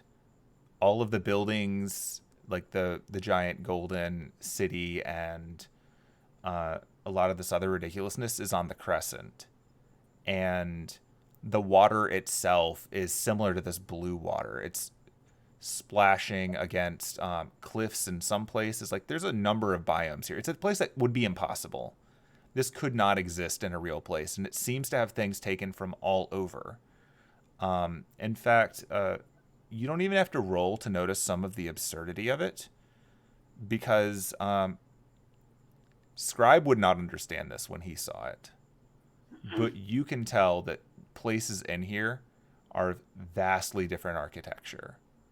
Like, this looks like it's a collection of stuff from all over the world. Like, the closest thing that Penelope can think of for this would be like if you were to walk around a theme park with areas that were based on different time periods or locations or fictional genres or whatever. Like, it's all over the place in that. And this is Scribe looking in at it as someone who fundamentally is not equipped for this. Like, he's from whatever time period this is. There's stuff in there that looks like it would actually come from later on than what would fit your understanding of when now is. And as he's taking in all of this at once, a shadow passes up from inside of this thing. And as the shadow covers his feet, it runs up across his face and it covers his face. And his eyes go wide and they go golden. And once they do, his grip on the vine that he's using to hold himself there, like the thorn whip, tightens. And he pulls himself away from it. And whatever this was falls back into that hole. And he's left sitting there panting and sweating and horrified. And then he just calms down. And his demeanor steadies. And he instantly shifts into the version of him that you've seen. Who seems to be kind of nonplussed by whatever it was that just happened to him. He doesn't go back and he doesn't look in the hole again. He doesn't seem to do much of anything. He just takes his apple back out and he sits there and he starts to eat again. I'm gonna jump in the hole. Okay. Yeah, I was reading your mind on that. All right. I rolled for it. Hey, that's fair. Okay. Who else jumping in the hole? We're jumping together. That was my first thought. You gonna jump in the hole, Penelope? No, because I was gonna try and do something else. Okay. Oh, what do you want to do? Oh, can I ask one question before we jump in the hole? Yeah. What color is the sky in there? The sky in the hole? Yeah. Looking at the sky in the hole, the sky is at present, looking in there, you see, it's kind of strange. So the sky itself is this bluish purple hue. Its reflection in the waters of that ocean is more of a bright orange and red. So you've got cool colors for the actual sky and warm colors in the reflection. Okay. Which makes the fact that some of these cities are like gold or shiny or whatever very strange because they are refracting both colors from top and bottom.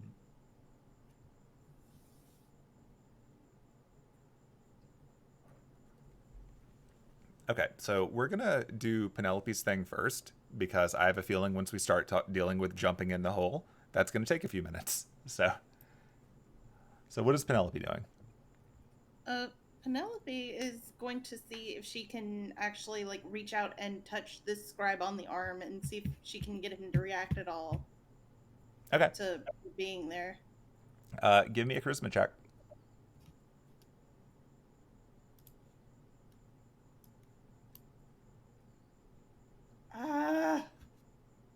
So you tug on his arm a little bit, and for a second he sort of looks at you, and then he goes back to eating his apple.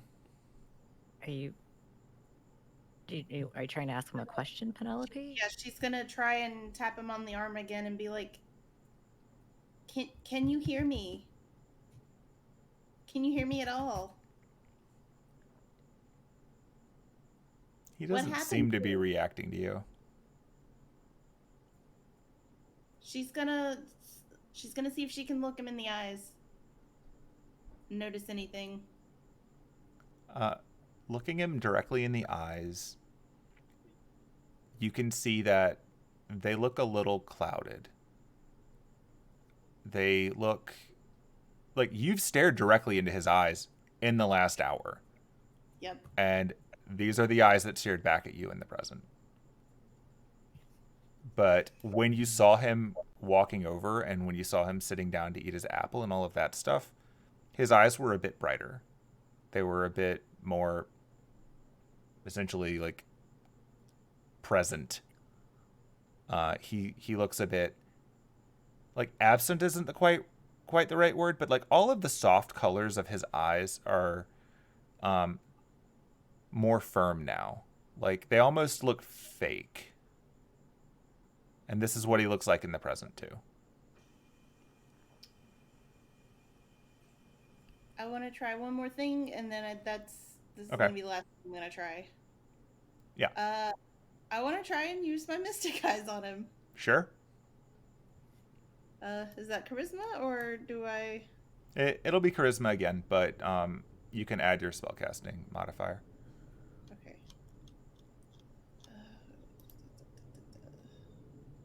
Hold, please. Which for you I think is 3. Yeah, I'm just like, oh fuck, what was it? It's been It's been a while. too long. Yeah. There it is. Okay.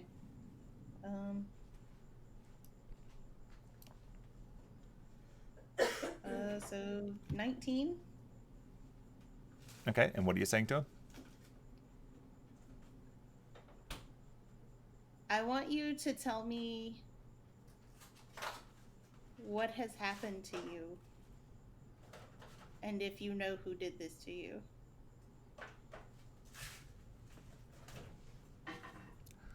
He stops eating the apple for a moment, and he turns. Well, I say he turns, like you already have his eyes. He looks directly back up at you, and he says, I think I saw why I'm here. I need to remember that place, because someday someone's going to need to see it.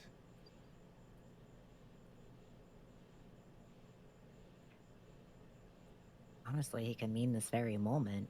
We're seeing it now.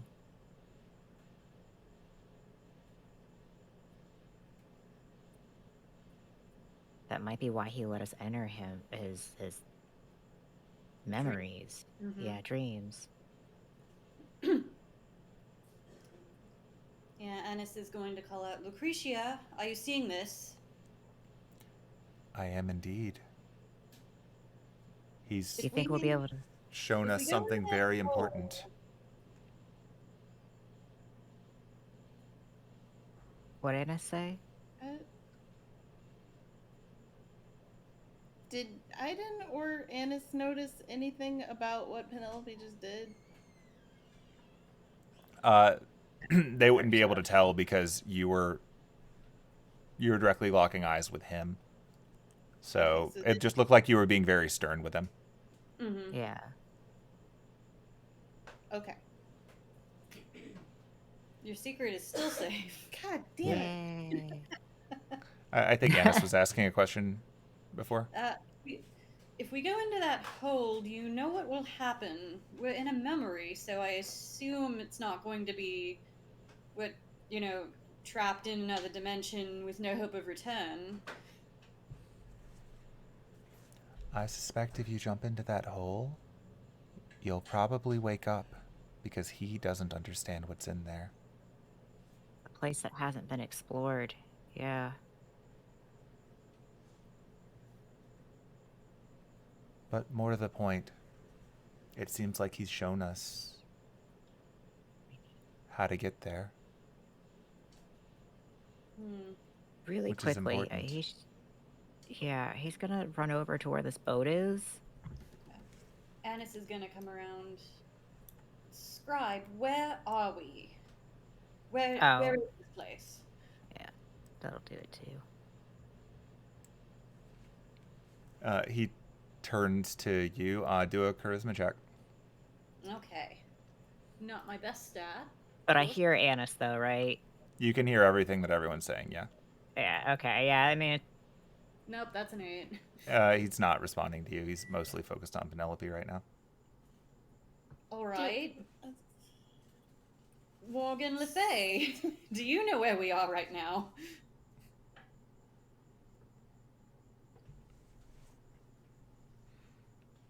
Dare say we're in Sherwood.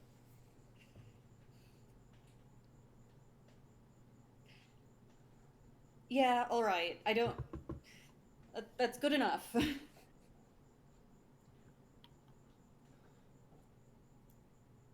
Just gonna... Thank you, and then just walk back over. Well, I guess since I still technically have his attention, I'll go ahead and ask him, like, Scribe, where are we right now? Where are you? Where are we? He continues to hold eye contact with you, and he says, I'm resting at my favorite tree, sitting at the wellspring in Sherwood. Yeah. Well, Yeah. it was my favorite tree. It's gone now. I dare say it seemed to have sunk in on itself and become lost. And you don't want to try and save it? No, I think my memories will suffice. It was a good tree. Can I roll nature to see if I can understand what in the world happened to that tree? You guys, I will be right back. You Okay. can do nature or arcana, yeah. Okay, I'm rolling nature. I'm gonna use guidance. 16. You know what? Nothing natural happened to that tree. Yeah. I was about to say, hey, apparently I'm having good luck with Arcana. Can I roll an Arcana check? Sure. Yeah. Also, With well, guidance. it's certainly not normal. I mean, the tree itself doesn't appear to be normal. Can I get a reroll from Penelope when she comes back? I'm sure she'll let you. She's on the phone with her mom, so I assume she'd let you Yeah, reroll, yeah? I'm sure that'll be fine. Okay. Go for it. Annis will You almost got a Fine. 2. also roll Arcana. So 13 total. Probably don't. That's a 10... 14? Oh. Wow, yeah, you beat me by Okay. 1. Yeah. Neither of you are 100% sure, but the way that that thing collapsed on itself and there's a whole world in the hole that it left behind is definitely giving you vibes from what you saw with the bubbles. Like maybe this is a hole that's poking through to a different place. And the hole itself just it was obstructing the hole, so the hole said, "Get wrecked. We're here now." Is kind of the vibes. Quite possibly. I mean, you don't know. Like presumably, the whole like you've never seen one of the bubbles appear. You've just found them when they're there. You don't know how that works. Yeah, that's fair. But you know there was once a tree there, and you saw it collapse on itself. And it's definitely like one of the bubbles, but definitely not to the other side of the world. It seems to be going it- somewhere else, yeah. And From the lessons that you got before when you were looking into this, you know that there are different textures on the planet. Mhm. And the two most prominent ones are the one that you live on the reverse side, but there are other places that exist in areas between textures too. So this could be one of them. I know we found out where it is, but I'm still gonna go over to the boat and see if it has like a name on it. If it's like a private or like a company airship that like travels. The company and boat. well, you never know. Like this could be some sailor's boat that gives people rides, or it could be Scribes. Right. So you don't see anyone else on it, so you're getting the impression that it was probably his. Well, do I see like a name inscribed on it? Like a boat generally has a name somewhere on it. Yes, there is a name on it, and I'm going to ask you what languages you know. Yeah.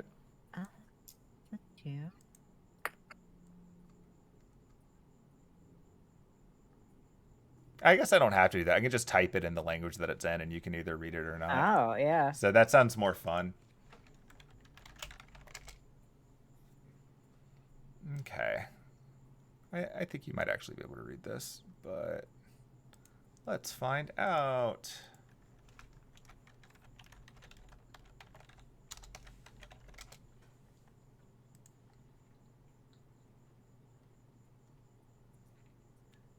Actually, I don't No one know else if can any of read you can that, read right? this. I don't think anyone else can read that. Oh, I but- cannot read that. Cool. And neither can Penelope. Yeah. Okay. So potentially a language I might not know if Neither that can isn't Merlin. the same. I mean, I'm Well, going to write it down in my memory. Uh-huh. I mean, what? Actually, that is a good question. He's gonna try something really quick too when he does see whatever the name is.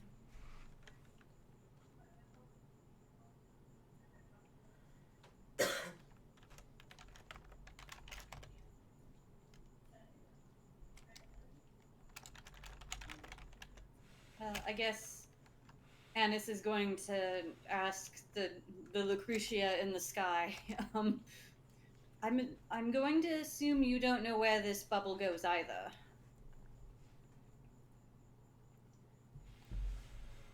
Based on what I saw, it goes where I think it goes. I think that is the entrance to Dream's End. The head swivels. What is Is there dream? any kind of roll I can make? Arcana? Question You history? could try for Arcana, but this is gonna be a hard one. Yeah. Come Does on. this look recognizable as Dwarven? No, that's a 14. It does not look like Dwarven. Does it look like anything that he's seen before but just doesn't know, or does this look like really old? He's seen it before. He just doesn't quite know what it is.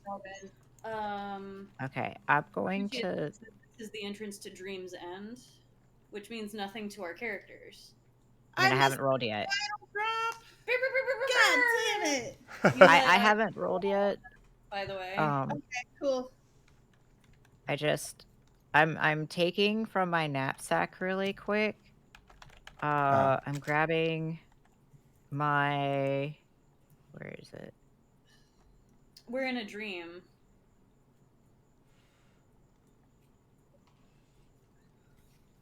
That's fair. Probably my stuff didn't, quote unquote, it doesn't look like it's there with me, even if it is a dream.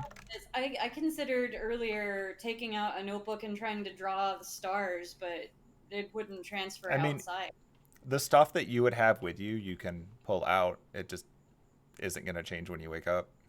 Okay, I wasn't going to see if I could write something on myself that would appear when I wake up, so. Yeah.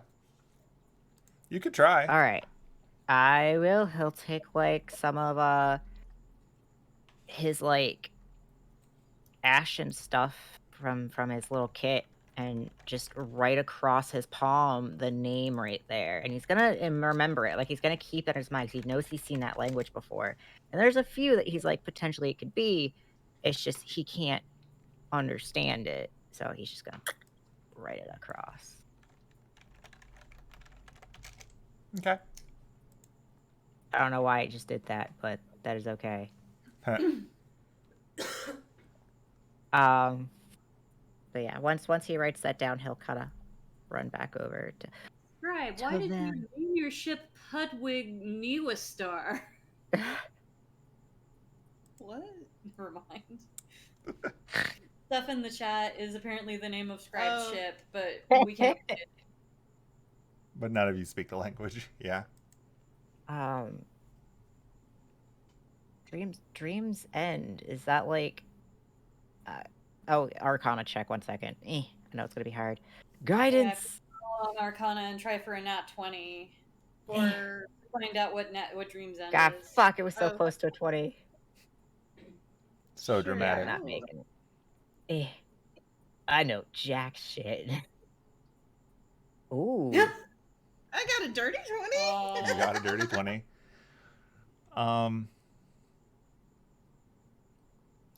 You know what? You heard a story about this once from Vivi.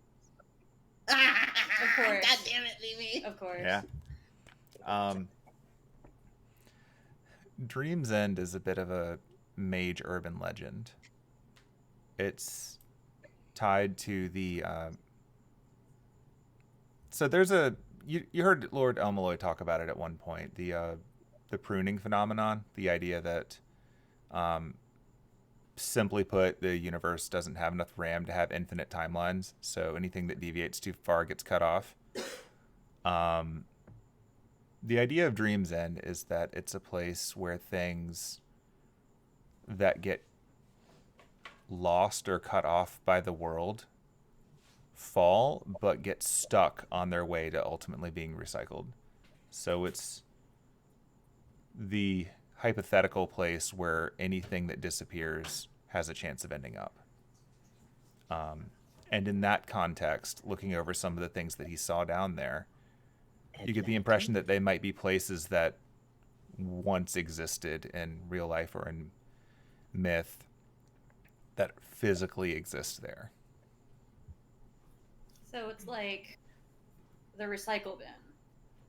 Kind of, yeah. It's not the recycle bin. It's like if somebody went to throw something into the recycle bin. Oh and no, I meant missed. like on the computer, like the recycle bin on a computer. Oh, okay. Where yeah. it's not. Yeah, deleted. kinda, yeah. Yeah. This Sorry. is like the equivalent of, to use the trashy college analogy, if you've ever been in a dorm room on a high floor of a building, you will observe over time that other students who were too lazy to take their stuff down to the street at the end of the semester would just chuck things over the edge instead. Generally speaking, they would throw them in the direction of the dumpster or something. They'd maybe pick them up on the ground and throw them away later because they just don't want to deal with the elevator. But every now and then, there's like a wicker chair stuck in a tree. This is the tree with the wicker chair in it for history and mythology. Oh, good.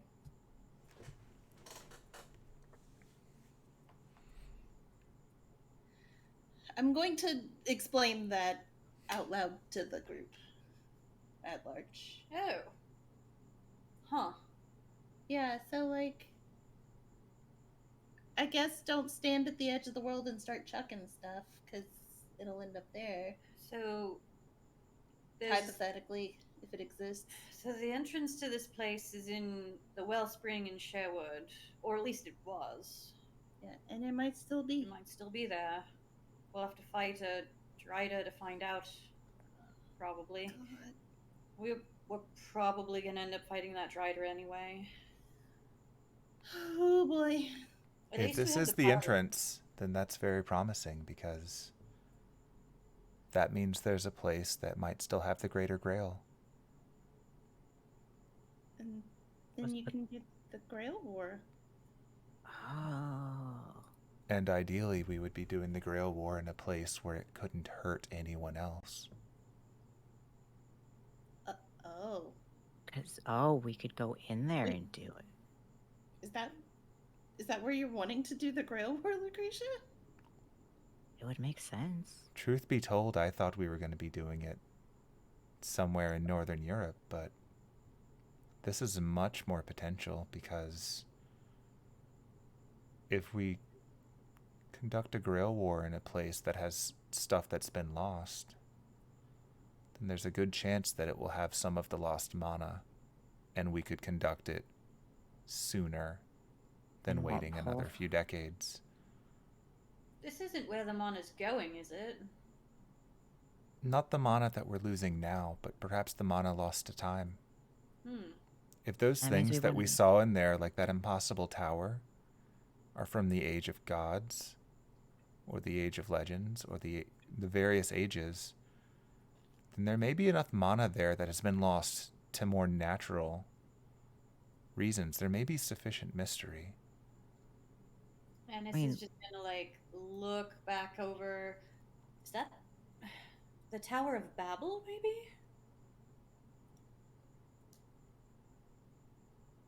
Could be. You don't know what it looks like, but it's certainly a big tower. Lucretia, that is a good point. It wouldn't be pulling mana from our world. However, I do have one concern. The creature that just altered Scribe is in there. If we're in there with it,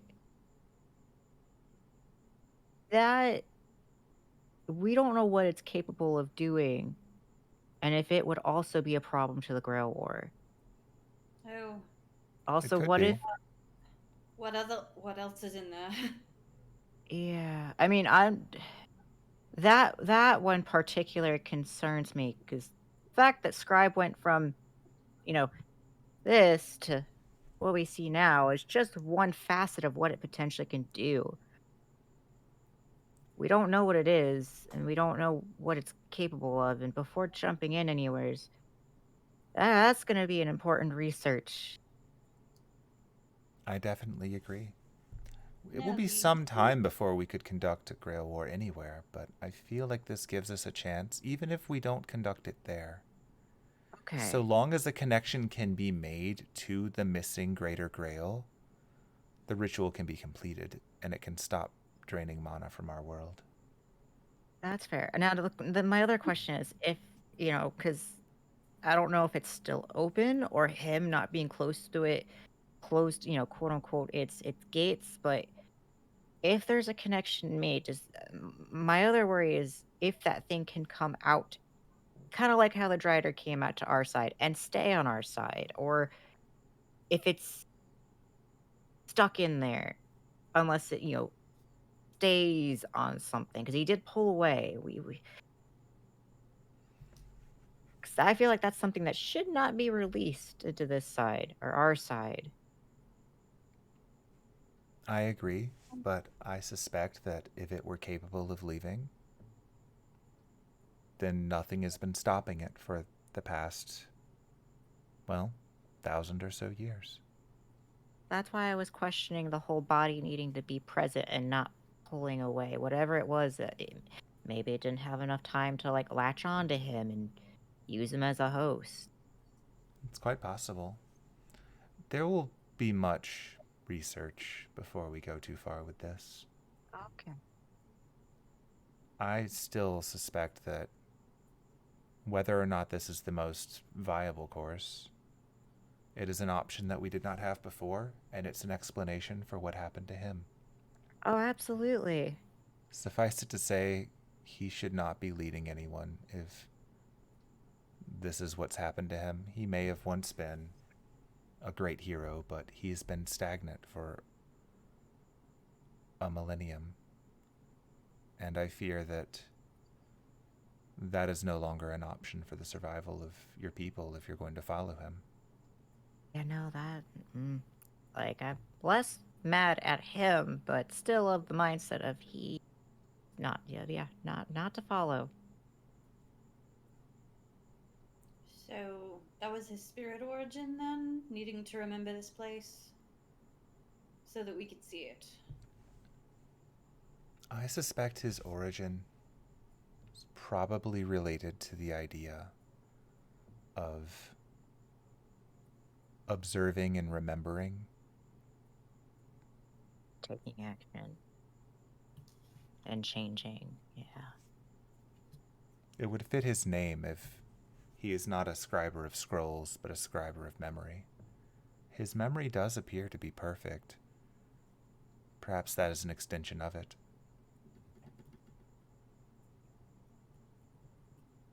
Yeah, that would be a valid correlation. Be that as it may, I'm afraid there's not going to be much correction for him. This is who he is meant to be, and he will probably be comfortable with that. Though I will be, of course, removing the mountain. I do not wish to cause him more undue stress. That's fair.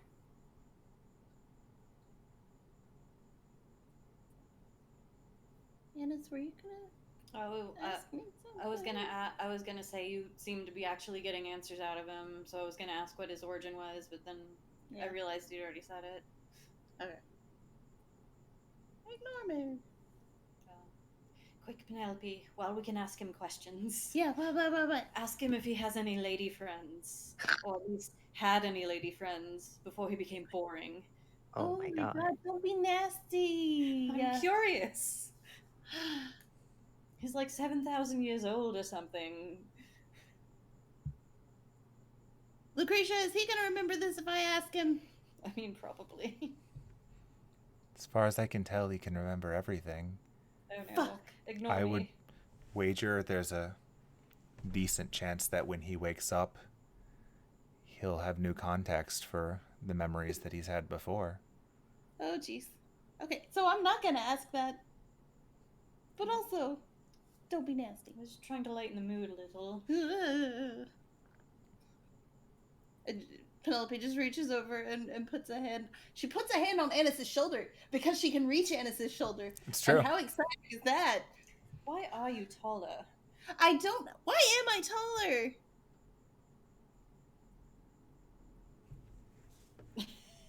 taller? Are you asking that of Annis or Of Lucretia? Oh. I dare say that you are of the stature for people to pay more attention to you. You may subconsciously wish to be taller, or you may subconsciously wish for people to be smaller than you. Or, maybe Scribe really respects you and he thinks of you as taller than you actually are. No, he doesn't. I didn't A be plus up for if effort. that was the case. Yeah. I would be very small. Maybe it's just. Maybe I just want. You know what? Maybe it is because I want people to notice me. Maybe it is I want people to actually look at me instead of just being like, oh, you're tiny. Who I knows? think you have a very large presence, Penelope. Thank you. I'm trying. You don't even have to try. A lifelong effort. I don't even remember what I was saying. Oh, no, wait. I remember now. She puts her hand back on Annis's shoulder because she can do that. And she's going to be like, I appreciate you trying to lighten the mood. Someone has to. But also, I'm enjoying being eye level. So is there anything else in this memory that we need, or are we done? You notice that Penelope has been slowly getting larger through the course of this conversation. Is she gonna break? How tall am I now? You're now taller than Annis, and you're on eye level with Aiden. Oh my god. Whoa. No, way too tall. Oh no. Oh no, I'm taller than Johnny right now. Penelope, roll charisma.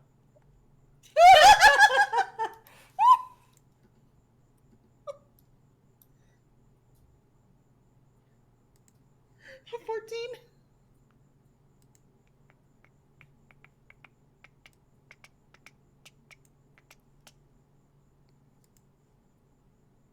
You are in fact taller than Johnny right now, because a Johnny just appeared next to you.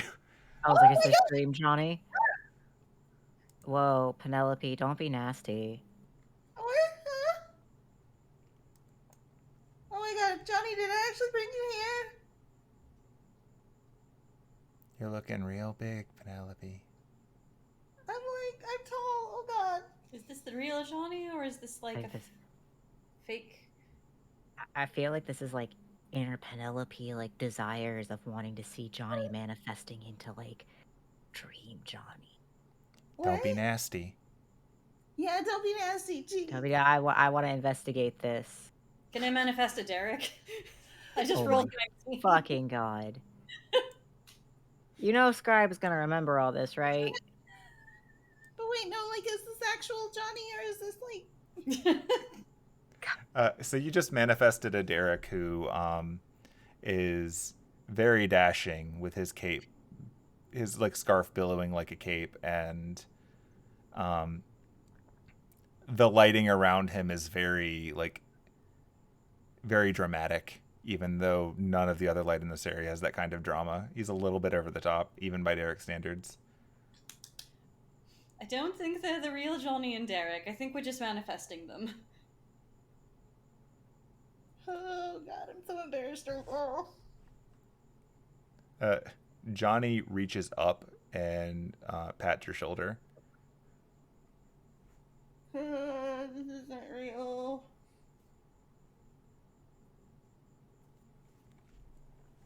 It's okay, Penelope.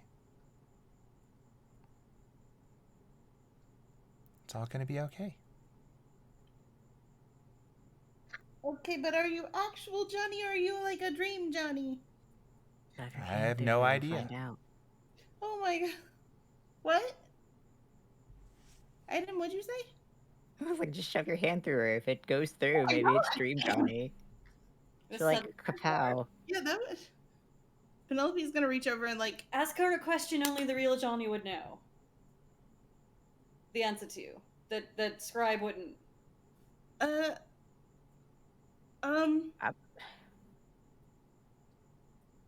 Johnny, how many music tools have we had? As far as I can tell, we've only had the 2.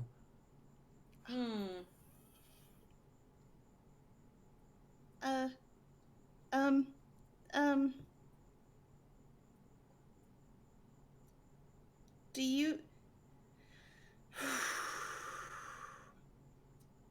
What country were we in when we met?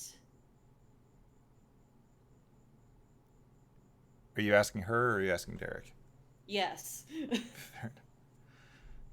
I mean, we were in the mean streets of Paris, defending halflings, and saving the day. This is tough. I mean, they're based on your desires, so they're going to know the information you know if this is how it works. Just pointing that out there.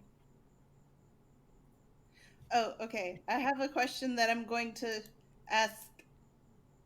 Okay, she's going to ask this Johnny a question, and it's not going to be in Halfling, but I am typing it in Halfling. Okay. Yeah, I know what you're doing. Aiden's gonna look at Scribe, though, while she's typing that away. And Scribe is eating an apple. Charisma check to actually be able to make contact with him. With guidance! If I can. Because I know he's gonna remember this. Charisma. Oh, wait, no. Can I guidance a charisma check? It's not like a skill. Is it an ability? If we summoned the real ones, we probably didn't summon the physical bodies.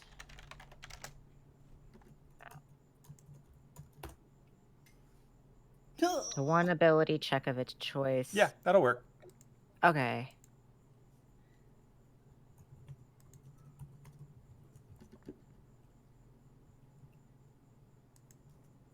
All right, so you're not to be able to. You can't seem to get him to react to you with a 10. Gotcha. So for Penelope's question, so you typed it in Halfling, but did you say it in Common? Or yes. Okay, so you're saying it in English, so everyone can hear you. That's fucking right. That's fucking right. I'm just making sure that because like the whole secrecy thing is kind of moot if you have to say it out loud anyway. Ignore that second question. Fair enough. And the second half of... Actually, can I reword that first question then? If you're saying it in English, yeah, sure. Okay, fine. I'm just gonna lean forward and whisper, because I know that they're all gonna hear it anyway, but I'm gonna lean forward and whisper, do you know who I'm working for?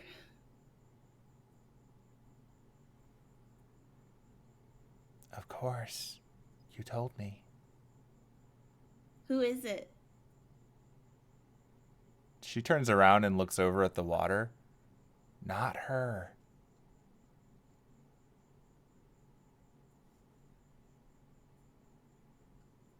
Oh god, I still can't figure it out. You would need to ask her a question she wouldn't actually know the answer to. Because if she responds with the correct answer, then you know it's not the real her. Oh, hold on. Okay. I'm gonna. What was my name before it was Penelope?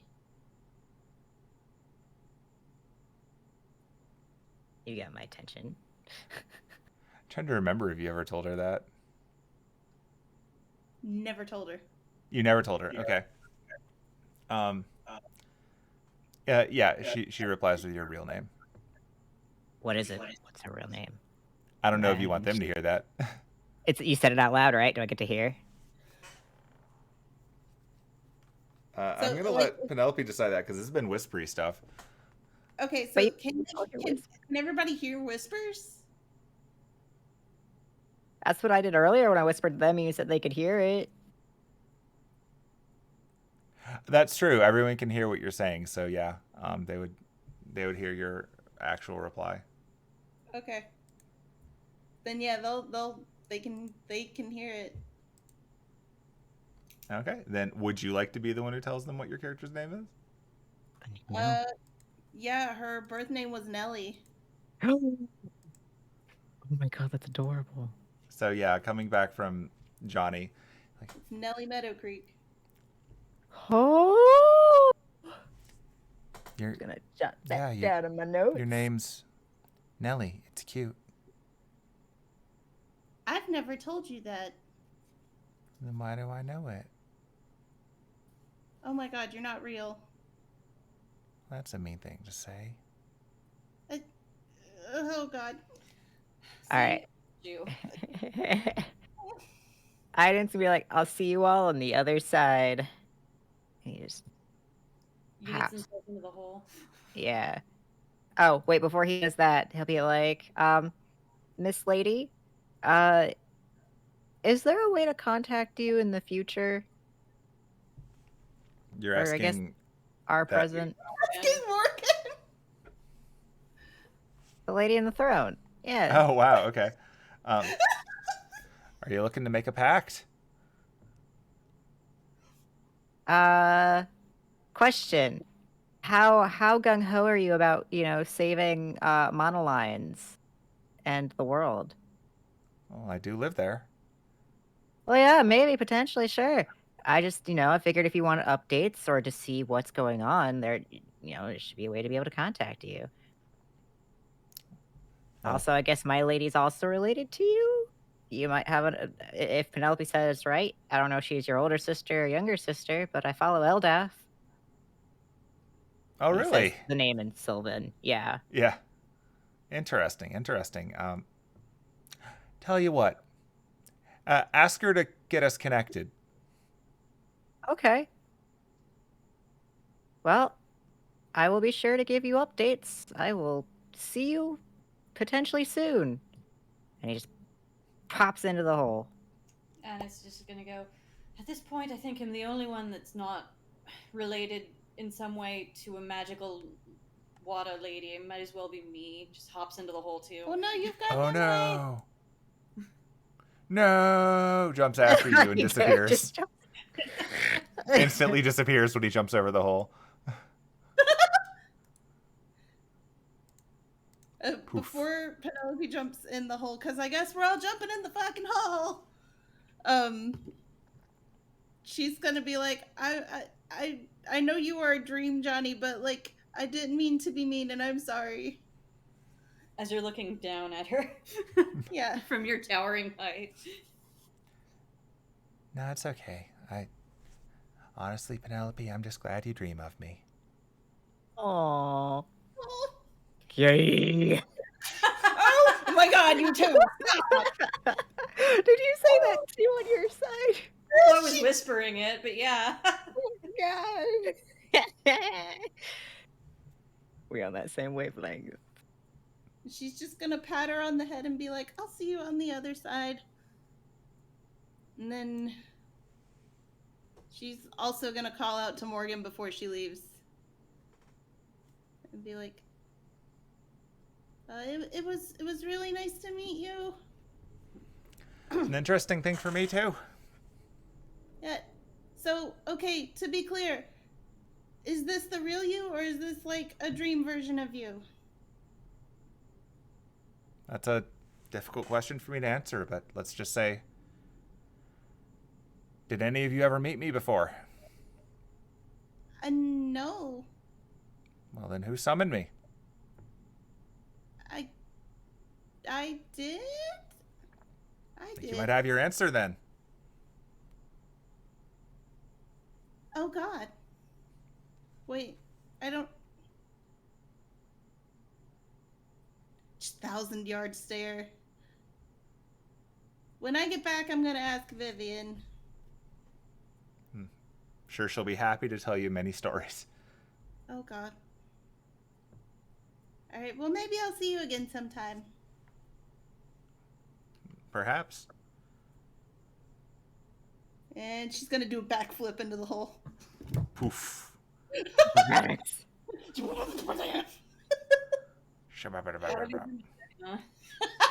Yes. I feel like I'm allowed 2% drama, at least. Okay. I think I have to do funny selection thing to separate Annis from Aiden. You're all overlapping. Don't mind us. We're two peas in a pod right now. For better or worse. Oh, jeez. To remember how to do this, because I don't.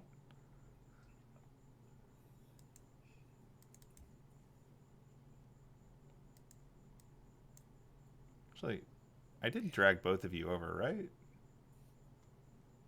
I think I lost the map. Yeah. Yeah, I'm going to show the map again. I mean, I assume we're going back to the other map. Yeah. Might be easier just to have one of you move. Hey. Well, I'm not there, so... Right. Are you Alright. not there at all? Move Aiden. Or Aiden, move. There you are. Yeah. Yeah. Cool. All right. Penelope, you are back to normal size. Oh. It was nice while it lasted.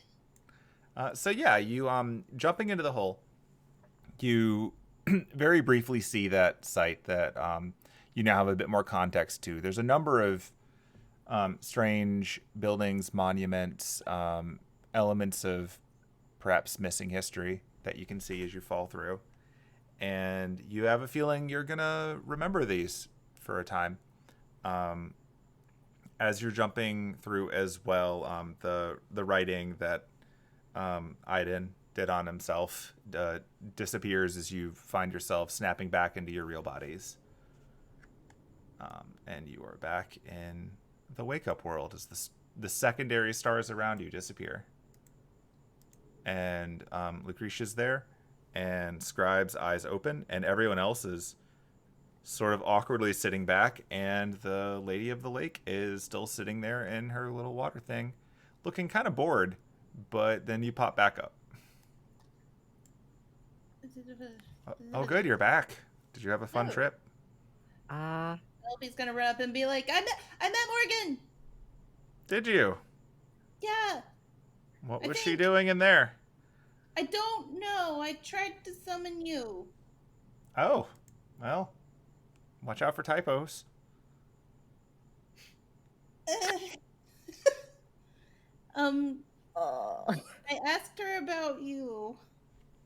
Oh, I'm sure she had quite a bit to say. We'll have a talk later when there's less prying eyes. Yeah. Did you find what you're looking for? Yeah. Yeah,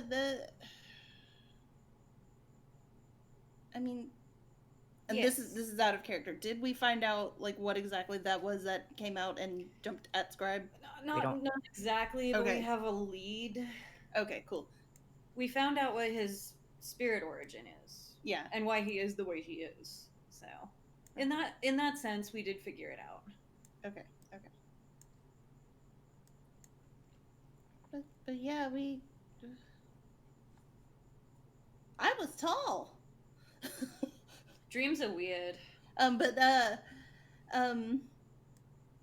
Yeah, we we saw what happened to Scribe, and I'm just gonna relay what we saw because Get the mouthful, yeah. That was quite the day. I had a good apple. Just gonna like step forward to him and hold a hand out and be like, "Look, I'm still gonna be mad at everything you've done or not done, but let's start over. You didn't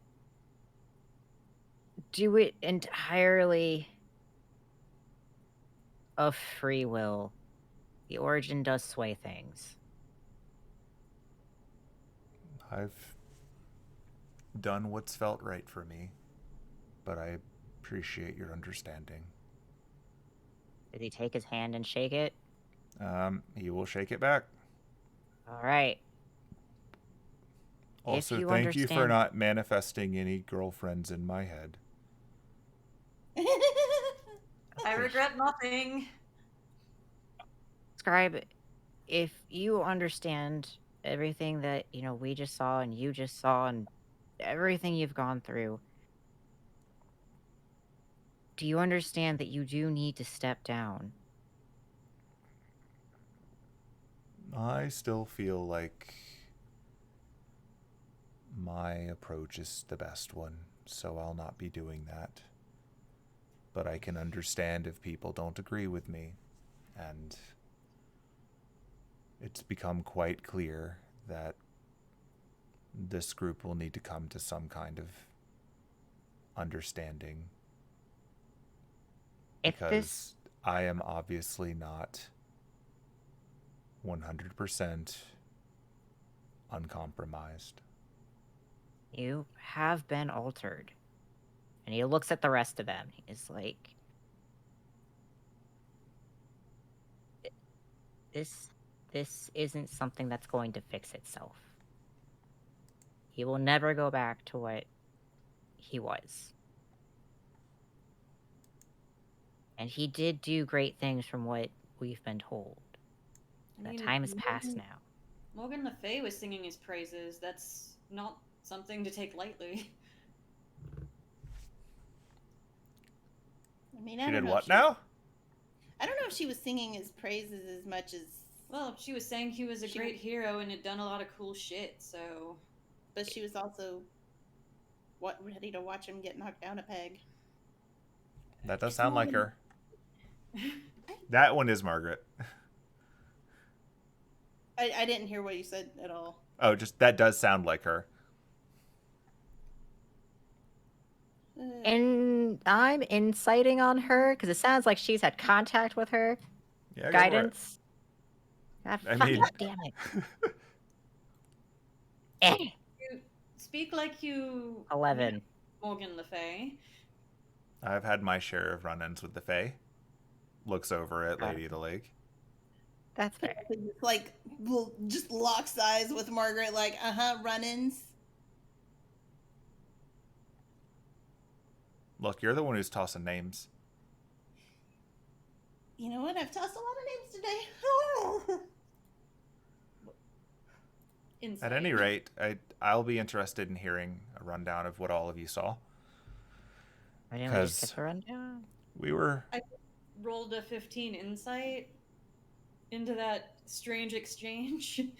I mean, she's like Penelope called her out on who Penelope thinks she is earlier, and she seems to be doing nothing to dissuade that idea. So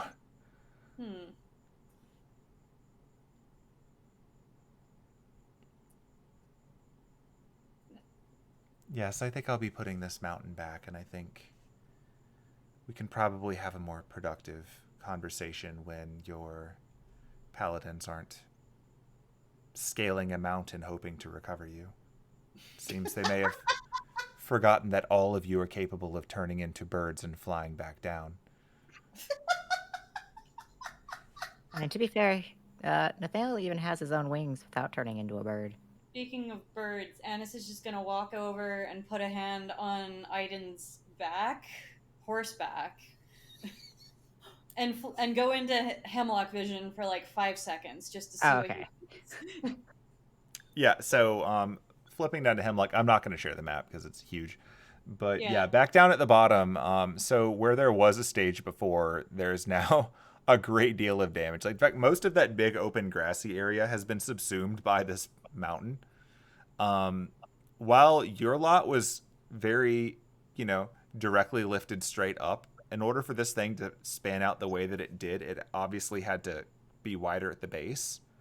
So a lot of the grounds were pushed aside. The paladins and the rangers were very rudely shoved aside by all of this. They had enough time to get out of the way, but um, it would appear that from what Hemlock can see from a nice nearby tree, that the rangers and the paladins have split up, with the paladins running up these giant stairs all the way up this mountain with the goal of, I guess, rescuing the leadership who were just kidnapped by a dead apostle. It's becoming very clear to you that while you were in that dream for a long time, you were probably not gone for a long time. Gotcha. Because presumably they would have gotten up here by now if that Already, much time yeah. had passed. Like, Okay. it is a mountain, but they're also paladins. So, All right. Back out of Hemlock Vision. Lucretia, just be careful. That quite literally running up the mountain. So if you could avoid crushing them or making them fall, one of them is my cousin. I'll be sure to give them a comfortable ride down. Turn I the stairs believe into a slide. I believe the purview of my reality marble, or rather my marble phantasm, because I'm using the wrong words now because it's getting late.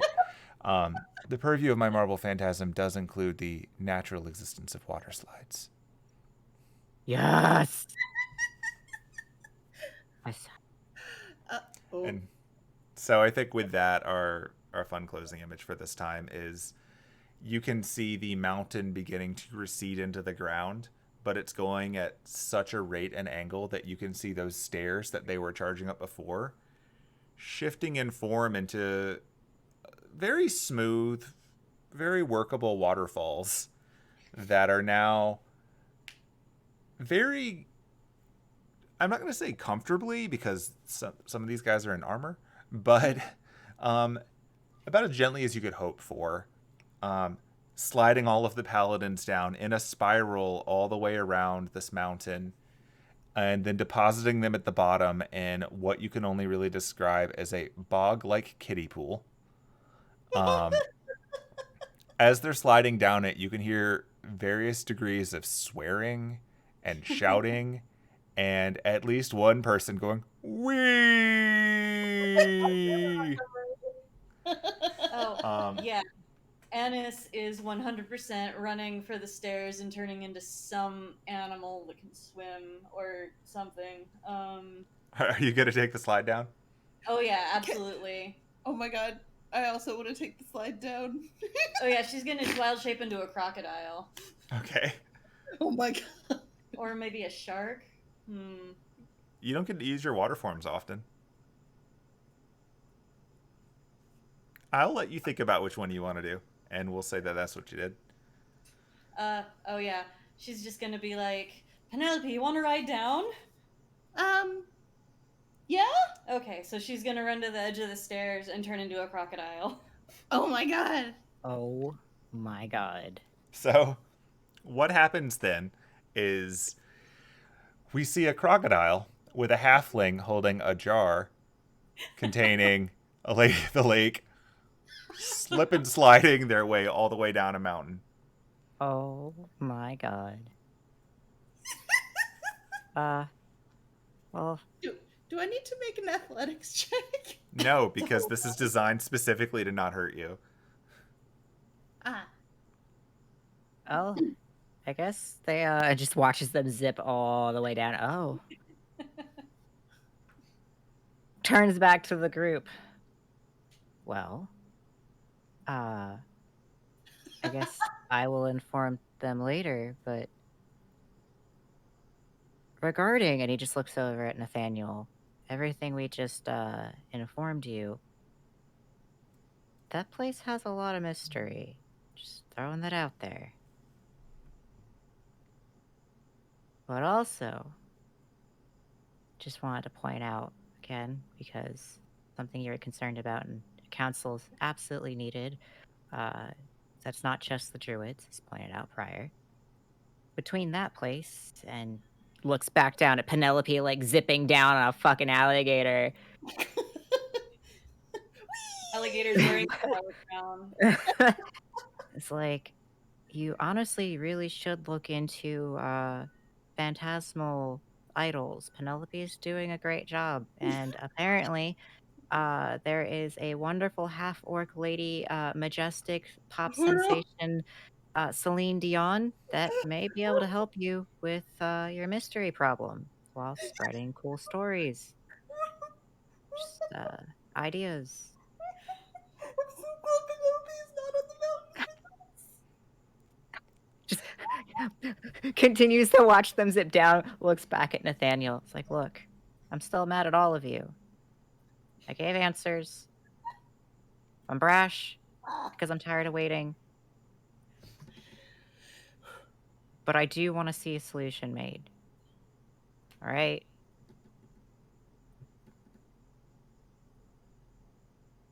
I'm sure we'll be in touch. Who was saying We've got that? much to speak to. Nathaniel, because he's the one that you were talking to most directly. Yeah. Like... With his weird ASMR thing. Yeah, okay. I couldn't tell. I was like, is that... Yeah. Is that Nathaniel? Yeah. And he's just kind of looking at twink cutie patootie that looks like he could be up to evil that he incited on but isn't evil. You know, I can't remember his name right Felix. now. Felix. And he just kind of looks at Felix and he looks over like just all of them and looks back at Felix. He's like, you know, I feel like it would also have been better if you didn't kind of play like you weren't incompetent, because you did know what you were speaking about. It makes people not trust you when you put on facades like that. Facades? Facade. Look, he's not smart. Let him have this. He's doing the thing where he's only ever read some words. That's fucking right. He's trying to do his common, and let me tell you, sometimes words commons are hard. I keep forgetting he's technically speaking like very broken English or common. He absolutely is. So his rant was in very broken English.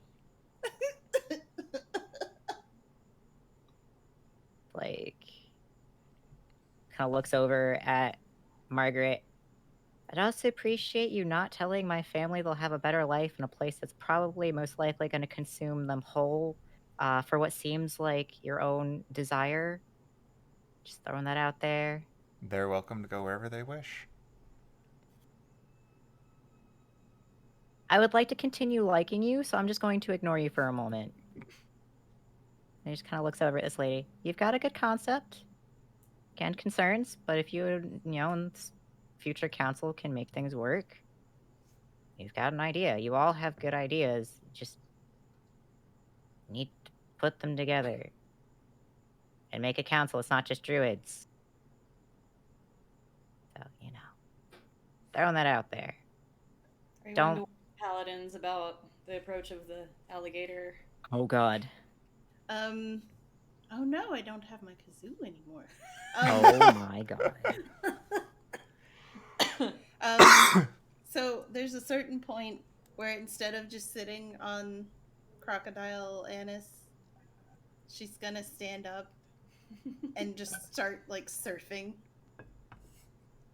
And then as they get closer to the paladins, she's gonna be like, well, yeah, she's just gonna be like, make way, crocodile surfer coming through. And also, I guess, make way for your lady bitches. Oh my God. Okay, now give me an acrobatics check. Oh, because you're standing on it. Can I say that I am helping her keep balance to give her advantage or something? Sure. Okay, cool. Hell yeah. I'm making whatever noises a crocodile would make. Where did they go? It just went into the void. Yeah, we just rolled off the Go to table. void. That's actually hilarious.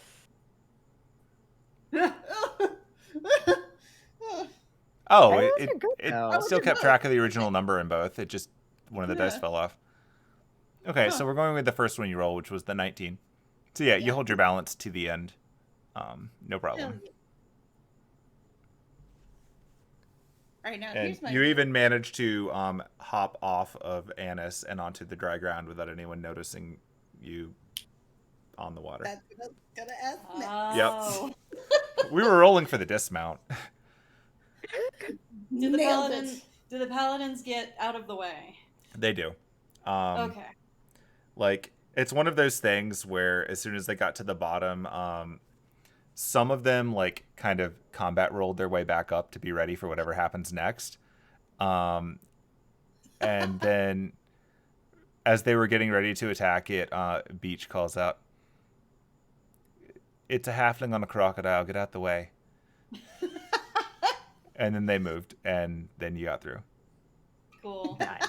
Like, Annis is just gonna roll over onto her back and enjoy herself for a little bit. And never roll back over again. The pet God. crocodile is on the belly. That's Annis fair. will Belly act like a dog and start kicking one leg, making crocodile noises. Oh no, I'm about to make a surge. oh This no. is the weirdest part of our friendship, I've gotta say. Okay, soon there's gonna be like a giant horse just flailing behind you. First time on a water slide. Like, oh god. But You have a fun gotta wrap time. up that. All right. Yeah. So I think on that note, we were probably good for pausing because Yeah. I'm running out of voice and somebody's got to go to work in 15 minutes and is late. Yeah. So. Yeah, he's just wrapping up there before he, But hey, we did We'll it. We made it eventually most of a yeah. normal session length anyway. So go team. Yeah, we did it. Hooray. And you learned stuff and you got a title drop finally after forever. Cool. You finally have context for the name. And if you were wondering, Yeah. yes, that's always what it was. It just took us this long to get to the meeting. Which name are we talking about? Of the game. Oh. That is a crocodile noise. Absolutely not. Oh my god. That sounds like a Matchbox car. You know what? You're not wrong. So that's the noises Annis is making, but somehow she sounds happy. Just Majestic. wallowing around in the mud. Alrighty. Well, I'm going to wrap up all the recordings. So thanks everybody for sticking around. I will try to get this uploaded probably like Saturday because I have to go on a work trip. All right. Hope you have fun. Good night, the internet. Good night, night, Internet. Don't be nasty. Internet.